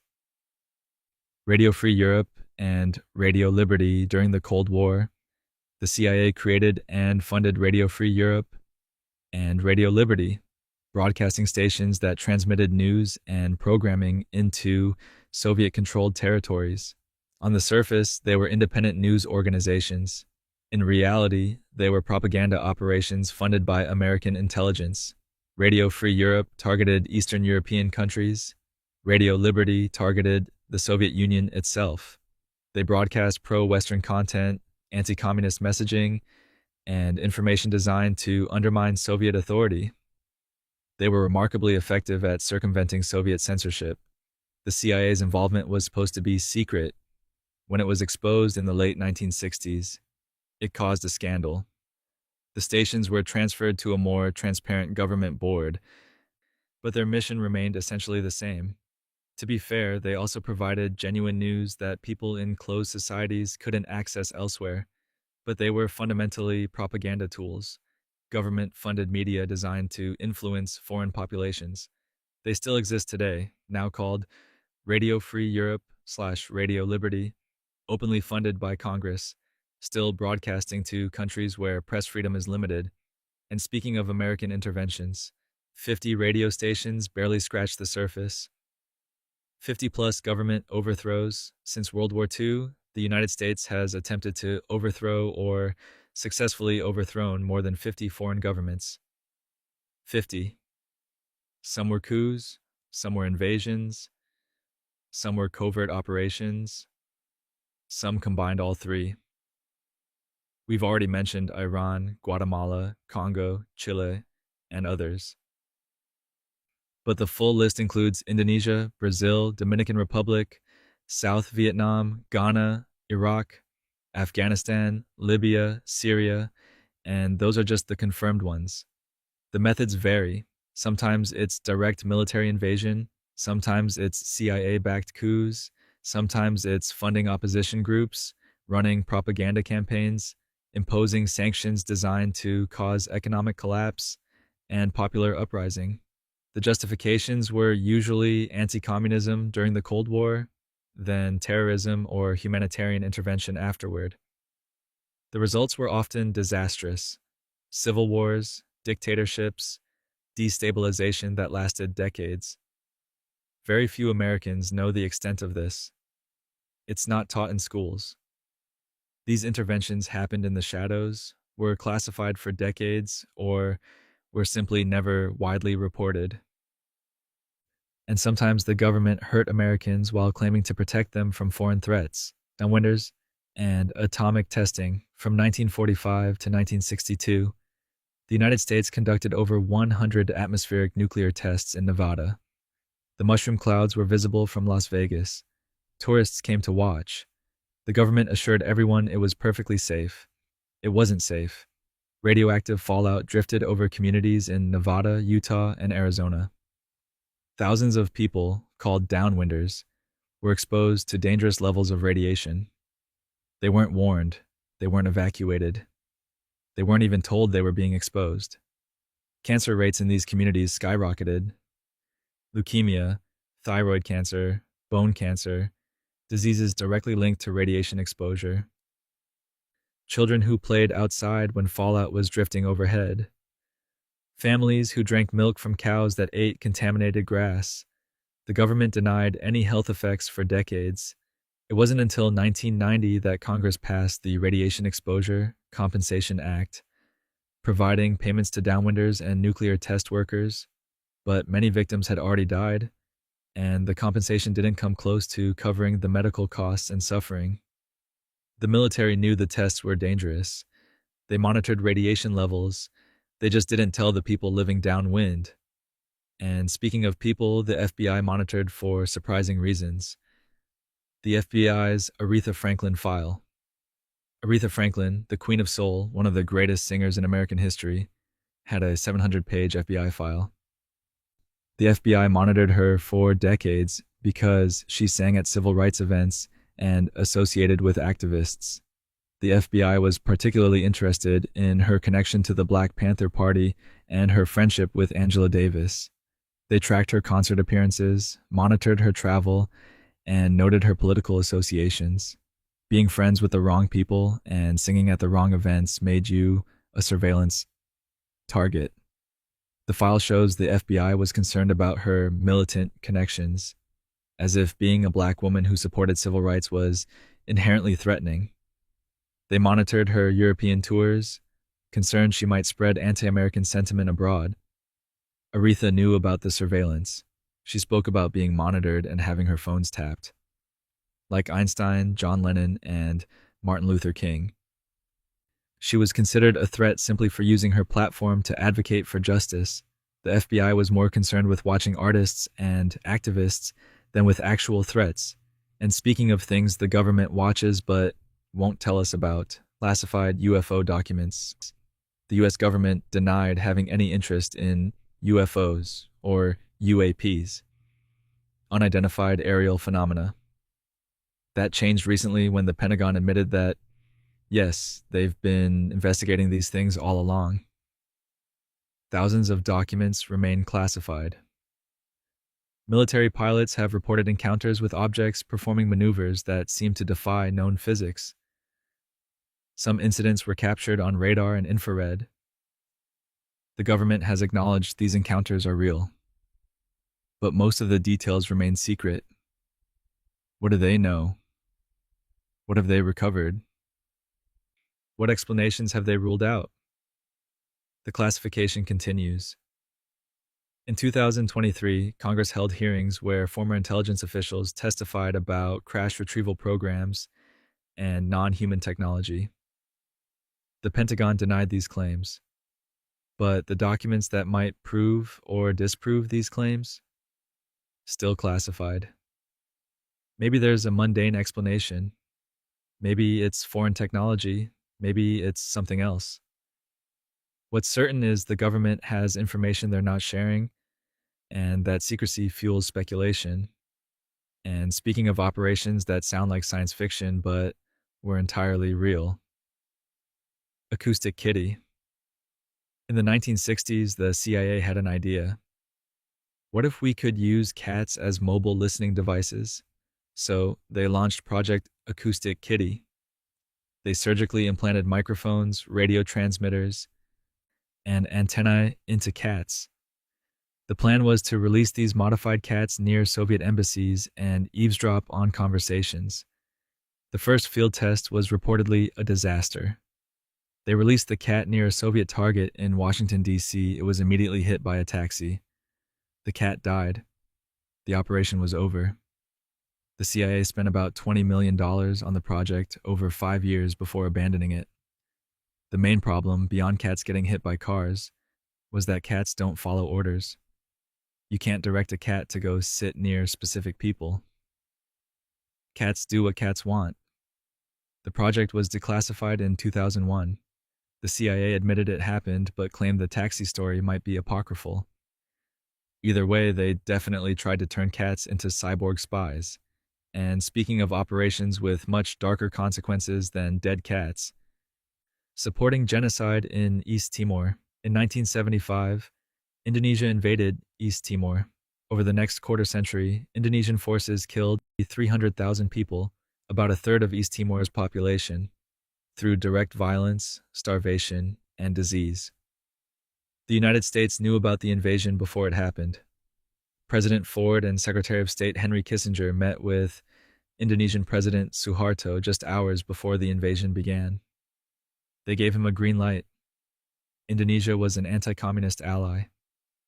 East Timor's independence movement had leftist elements. The Cold War logic applied. For the next 24 years, the US provided Indonesia with weapons, military training, and diplomatic cover at the UN. We knew about the massacres. We kept supplying weapons. American-made aircraft and weapons were used to kill civilians. The genocide only ended in 1999 after the Cold War was over, and international pressure finally forced Indonesia to allow a referendum. East Timor became independent in 2002. The US supported Suharto's regime throughout the genocide. We prioritized strategic interests over 300,000 lives. And speaking of attacks where official explanations don't quite satisfy, the USS Liberty incident. On June 8, 1967, during the Six-Day War, Israeli forces attacked the USS Liberty, an American naval intelligence ship in international waters. Israeli aircraft and torpedo boats struck the ship for over 2 hours, killing 34 crew members and wounding 171. Israel claimed it was a case of mistaken identity. They thought it was an Egyptian ship. The US government accepted this explanation, but many survivors and investigators have questioned this account. The Liberty was flying an American flag. It had clear US Navy markings. The attack lasted 2 hours in good visibility. Some survivors believe Israel attacked deliberately because the Liberty was monitoring communications during Israel's operations. The Johnson administration allegedly suppressed investigation to maintain relations with Israel. Crew members who tried to speak publicly about inconsistencies in the official story faced pressure to remain silent. Documents remain classified. Official investigations concluded it was an accident, but questions persist decades later. The U.S. response was notably restrained compared to how it typically responds when American service members are killed. And speaking of operations that definitely weren't accidents, let's talk about what happened after September 11th, a torture program. After 9/11, the CIA established a network of secret prisons called black sites around the world. They detained suspects without trial and subjected them to what the government called enhanced interrogation techniques. Everyone else called it torture. Waterboarding, sleep deprivation for up to 180 hours, confinement in coffin-sized boxes, stress positions, hypothermia, rectal feeding. At least 119 detainees went through the program. At least 39 were tortured. Some detainees were innocent. Gul Rahman froze to death in a CIA black site because guards stripped him naked and left him chained to a concrete floor. Abu Zubaydah was waterboarded 83 times, and the CIA later admitted he wasn't even a member of Al-Qaeda. The Senate Intelligence Committee investigated and produced a 6,000-page report. Only the 500-page summary was released.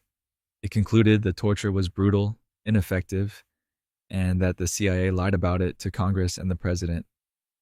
No one was prosecuted. The program officially ended, but accountability never came. And speaking of America's relationship with imprisonment, highest incarceration rate in history. The United States has the highest incarceration rate in the world. We have less than 5% of the world's population, but nearly 25% of the world's prisoners. Over 2 million people are incarcerated in American prisons and jails right now.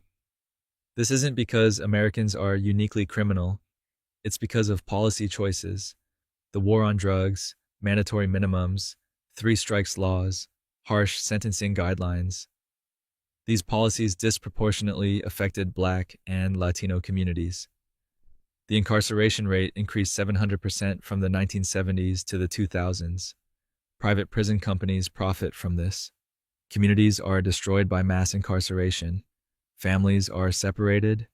People lose voting rights, job opportunities, housing access.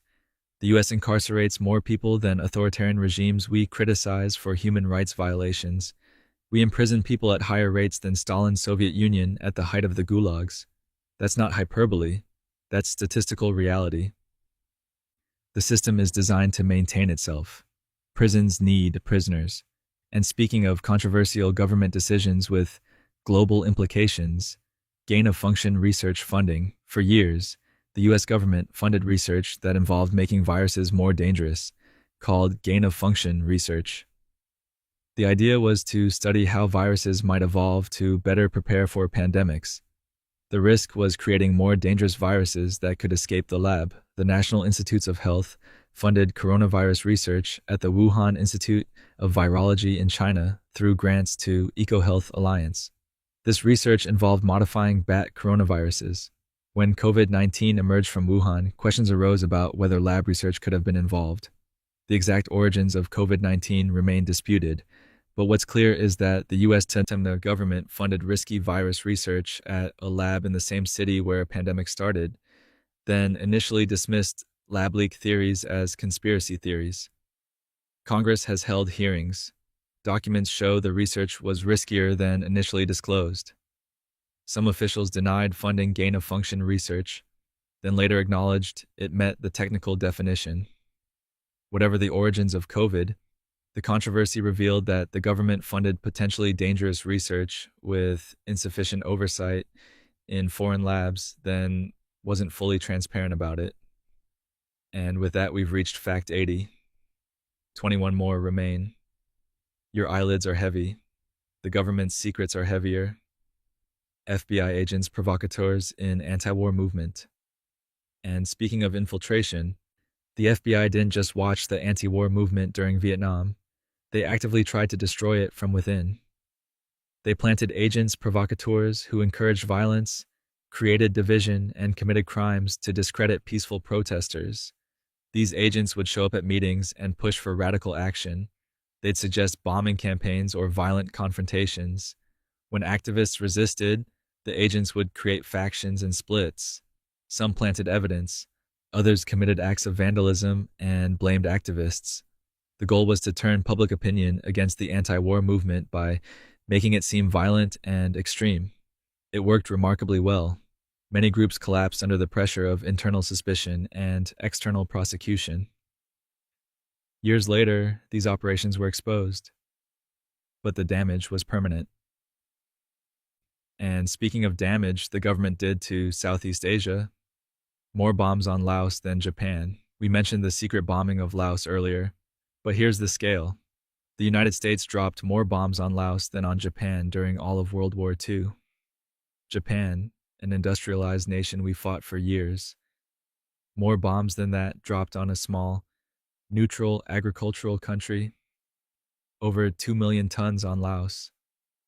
Japan received about 160,000 tons. That's more than 12 times the tonnage. On a country roughly the size of Utah, on a population of about 2 million people. The bombing lasted 9 years. Every 8 minutes, 24 hours a day. Another plane load. The country is still covered in unexploded ordnance that kills people every year. And the American public didn't know it was happening. And speaking of things that happened that still haven't been acknowledged, no acknowledgement for COINTELPRO victims. COINTELPRO was exposed in the 1970s. The FBI admitted to illegal surveillance, harassment, and disruption of activist groups. Congressional hearings were held. Reforms were promised. But here's what didn't happen. No official acknowledgement of victims. No comprehensive compensation program. No clearing of criminal records for people framed by FBI agents. No apologies to families of activists who were targeted, imprisoned, or killed because of FBI operations. Some individuals sued and won settlements, but there was no systematic process to identify and compensate everyone harmed by 15 years of illegal government operations. Many victims died never receiving acknowledgement of what was done to them. The FBI kept the files. Some remained partially classified, but accountability, that never fully materialized.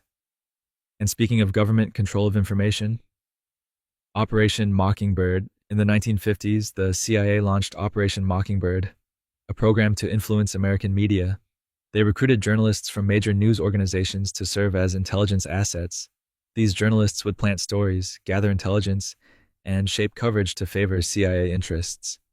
The agency had relationships with reporters at the New York Times, CBS, Time magazine, and other major outlets. Some journalists knowingly cooperated, others were manipulated without realizing it. The CIA used these connections to plant propaganda disguised as news. The program was exposed in the 1970s by the Church Committee. The CIA claimed to have ended it, but the infrastructure of government-media relationships continued, and journalists who cooperated faced no consequences. When the government can shape what you read in the newspaper, truth becomes negotiable. And speaking of truths about Vietnam that took too long to acknowledge, napalm on children, the image of Phan Thi Kim Phuc, the 9-year-old Vietnamese girl running naked down a road, her skin burning from napalm, became one of the most iconic photographs of the Vietnam War. That photo was taken in 1972 by Nick Ut. The US dropped napalm extensively throughout Vietnam. It sticks to skin and burns at temperatures up to 1,200 degrees Celsius. It's designed to be inextinguishable. Children caught in napalm strikes faced horrific burns and often died. The military knew civilians, including children, were being killed by napalm. They continued using it anyway. Over 388,000 tons of napalm were dropped on Vietnam. Kim Phuc survived. She lives in Canada now and has spent her life working for peace. The napalm didn't kill her, but she carries the scars. And speaking of testing weapons on vulnerable populations, biological weapons tested on prisoners. We mentioned medical experiments on prisoners earlier, but some experiments specifically involved biological weapons. At facilities like Stateville and other prisons, inmates were exposed to potential bioweapons to study infection patterns and test vaccines. These weren't just disease studies, they were weapons development programs. The military wanted to know how biological agents would spread, how effective vaccines would be, and how to weaponize diseases. Prisoners were paid minimal amounts to participate. They couldn't truly consent in a coercive environment. Many developed serious illnesses. Some died. The testing continued for decades with government approval. After the Biological Weapons Convention banned offensive bioweapons research in 1975, these programs supposedly ended. But the data collected from prison experiments remained classified for decades. And speaking of deadly operations that remained classified, Fred Hampton's floor plan. On December 4th, 1969, Chicago police raided Black Panther leader Fred Hampton's apartment before dawn. They fired over 90 shots. Hampton was killed in his bed. He was 21 years old. The police claimed they had been fired upon first. Ballistics showed that of the 99 shots fired, only one came from inside the apartment, and it may have been fired after Hampton was already dead. Years later, documents revealed that the FBI had an informant inside Hampton's security detail. That informant, William O'Neill, provided the FBI with a detailed floor plan of Hampton's apartment, marking where Hampton slept. The FBI shared this information with Chicago police. Hampton was likely drugged that night. The raid was essentially an assassination. It was part of COINTELPRO's campaign to neutralize Black Panther leadership. And speaking of international agreements, America refuses to sign. Not ratifying Children's Rights Convention, the United Nations Convention on the Rights of the Child was adopted in 1989. It's the most widely ratified human rights treaty in history. 196 countries have ratified it. The United States is the only UN member state that hasn't ratified it. We've signed it but never ratified it, meaning it's not binding law. Why? Various reasons have been given over the years: concerns about parental rights, opposition to restricting juvenile life imprisonment, resistance to international law superseding state law. The result is that America stands alone in refusing to formally commit to international standards for children's rights. We're in the company of no one. Every other country has ratified it. And speaking of atrocities America was slow to acknowledge, My Lai Massacre. Cover up on March 16th, 1968. American soldiers murdered between 347 and 504 unarmed Vietnamese civilians in the village of My Lai. Women, children, elderly people executed in ditches, their homes burned. The army initially reported it as a military victory against Viet Cong forces. They claimed 200 combatants killed and minimal civilian casualties. It was a complete fabrication. A helicopter pilot, Hugh Thompson, who witnessed the massacre, tried to stop it and later reported it. The army covered it up for over a year. It only became public when investigative journalist Seymour Hersh exposed it in November 1969. 26 soldiers were charged. Only one, Lieutenant William Calley, was convicted. He served 3.5 years under house arrest. The cover-up went all the way up the chain of command. And speaking of journalists who exposed uncomfortable truths, discrediting Gary Webb. Remember Gary Webb, the journalist who exposed CIA connections to cocaine trafficking? After major newspapers attacked his reporting, he lost his job and his career was destroyed. He died in 2004 from 2 gunshot wounds to the head, ruled a suicide. But here's what happened after his death. The CIA's own Inspector General report confirmed much of what Webb reported. Other journalists revisited his work and validated it. He'd been right. The initial attacks on Webb came partly from CIA public relations efforts. The agency launched a campaign to discredit his reporting, feeding information to friendly journalists who then attacked Webb's credibility. It worked. Webb was professionally destroyed. Years later, the truth vindicated him. But he wasn't alive to see it. And speaking of the cocaine connection he exposed, Contras trafficking cocaine. The Nicaraguan Contras that the U.S. funded in the 1980s weren't just fighting communists. They were trafficking cocaine into the United States. Multiple investigations confirmed this. The Kerry Committee report in 1989 found that individuals and companies involved in the Contra supply network engaged in drug trafficking. The CIA's Inspector General report in 98 confirmed the agency knew about it and did nothing. Senior Contra officials were drug traffickers. The infrastructure the U.S. helped build for supplying the Contras was used to smuggle cocaine. The DEA knew. The CIA knew. They prioritized funding the Contras over stopping drug trafficking. The crack epidemic that devastated American cities in the 80s had direct connections to Contra cocaine trafficking. And speaking of the lengths the CIA would go to test drugs on people, Frank Olson's fall. In 1953, CIA biochemist Frank Olson fell to his death from a 13th floor hotel window in New York. The CIA claimed it was suicide. His family was told he'd had a psychotic break. 22 years later, the truth came out. The CIA had dosed Olson with LSD without his knowledge as part of MKUltra experiments. He fell from the window 9 days later. The CIA paid the family $750,000 and apologized. But questions remained. In 1994, Olson's body was exhumed. A forensic pathologist found evidence suggesting he'd been struck on the head before going out the window. The family believes he was murdered. The CIA has never fully explained what happened that night. Olson's death remains officially a suicide, but the evidence suggests otherwise. And speaking of organizations the FBI considered threatening, Catholic Worker Movement as threat. The Catholic Worker Movement, founded in 1933 by Dorothy Day and Peter Morin, advocates for nonviolence, voluntary poverty, and helping the poor. They run soup kitchens and homeless shelters.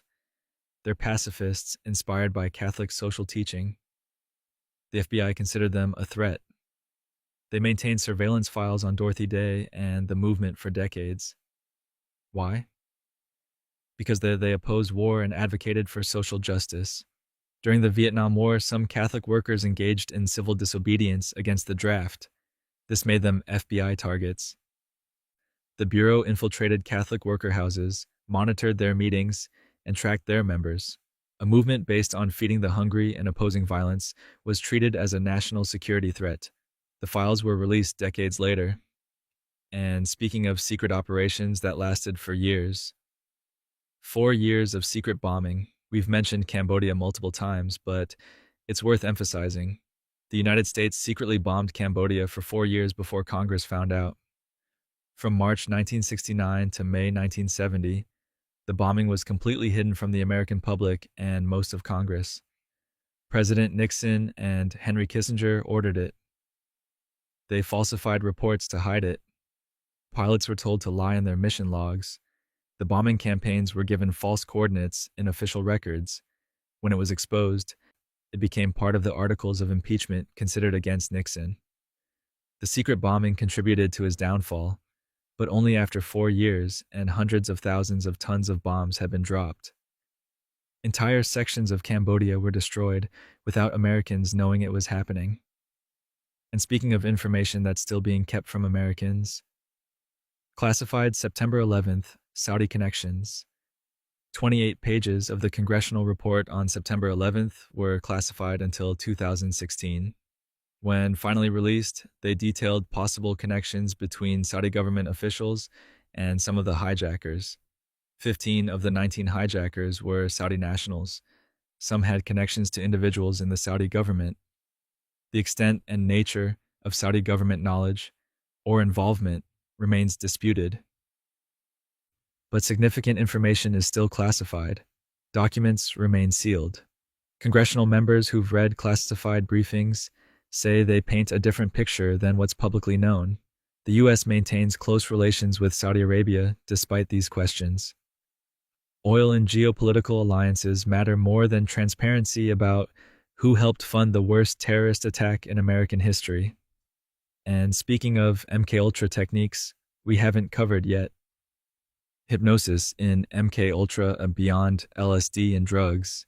MKUltra experimented with hypnosis as a mind control technique.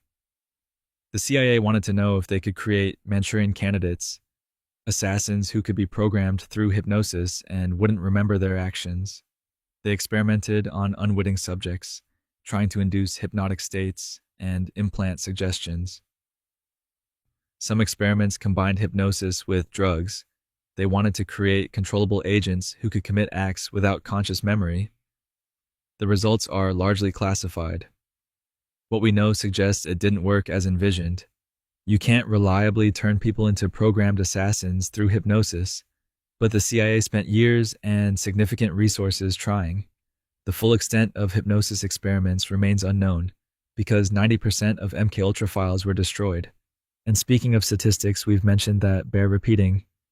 5% population, 25% prisoners. We mentioned this earlier, but it's worth emphasizing. The United States represents about 5% of the world's population, but holds approximately 25% of the world's prisoners, over 2 million people incarcerated. This isn't accidental.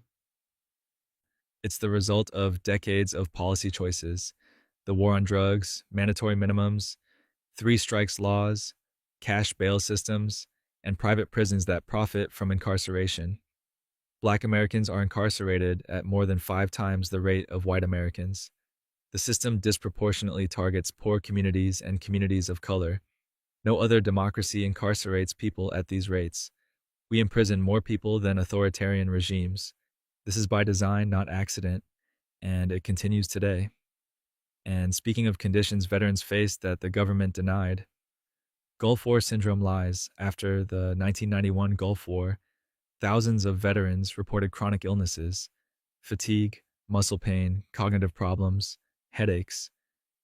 They called it Gulf War syndrome. The Pentagon denied it existed for years. Veterans Affairs claimed symptoms were psychological. The Department of Defense said there was no evidence of a physical cause. Veterans were told it was stress or imagination. Eventually, studies confirmed Gulf War syndrome was real. Veterans had been exposed to chemical weapons, pesticides, depleted uranium, oil fire smoke, and experimental vaccines. Multiple toxic exposures caused real, measurable illness. The government finally acknowledged it in the late 1990s. but only after years of veterans being dismissed and denied benefits. Many died before receiving acknowledgement or care. And speaking of unlikely surveillance targets, John Denver's FBI file. John Denver, singer of Take Me Home, Country Roads, and Rocky Mountain High, had an FBI file. Why would the FBI monitor John Denver? Because he opposed nuclear power and supported environmental causes. In the 1970s and 80s, Denver spoke out against nuclear weapons and advocated for renewable energy. He testified before Congress about environmental issues. This made him an FBI surveillance target. The file documented his activities, associations, and public statements. It's not extensive compared to activists, but the fact that it exists shows how broadly the FBI defined threats. A folk singer advocating for clean energy was considered worth monitoring. The file was released through FOI requests after his death in 1997. And speaking of things America has never done, no official apology for slavery. The United States government has never officially apologized for slavery. Congress has passed resolutions expressing regret. Some states have apologized, but no formal official government apology has been issued. In 2008, the House passed a resolution apologizing for slavery and Jim Crow. The Senate passed a similar resolution in 2009, but these were non-binding resolutions, not official government policy. No president has issued a formal apology on behalf of the United States government, no comprehensive acknowledgement of slavery's role in building American wealth, no official recognition of the ongoing effects of that institution. Other countries have apologized for historical injustices. America, built partly on 246 years of slavery, hasn't.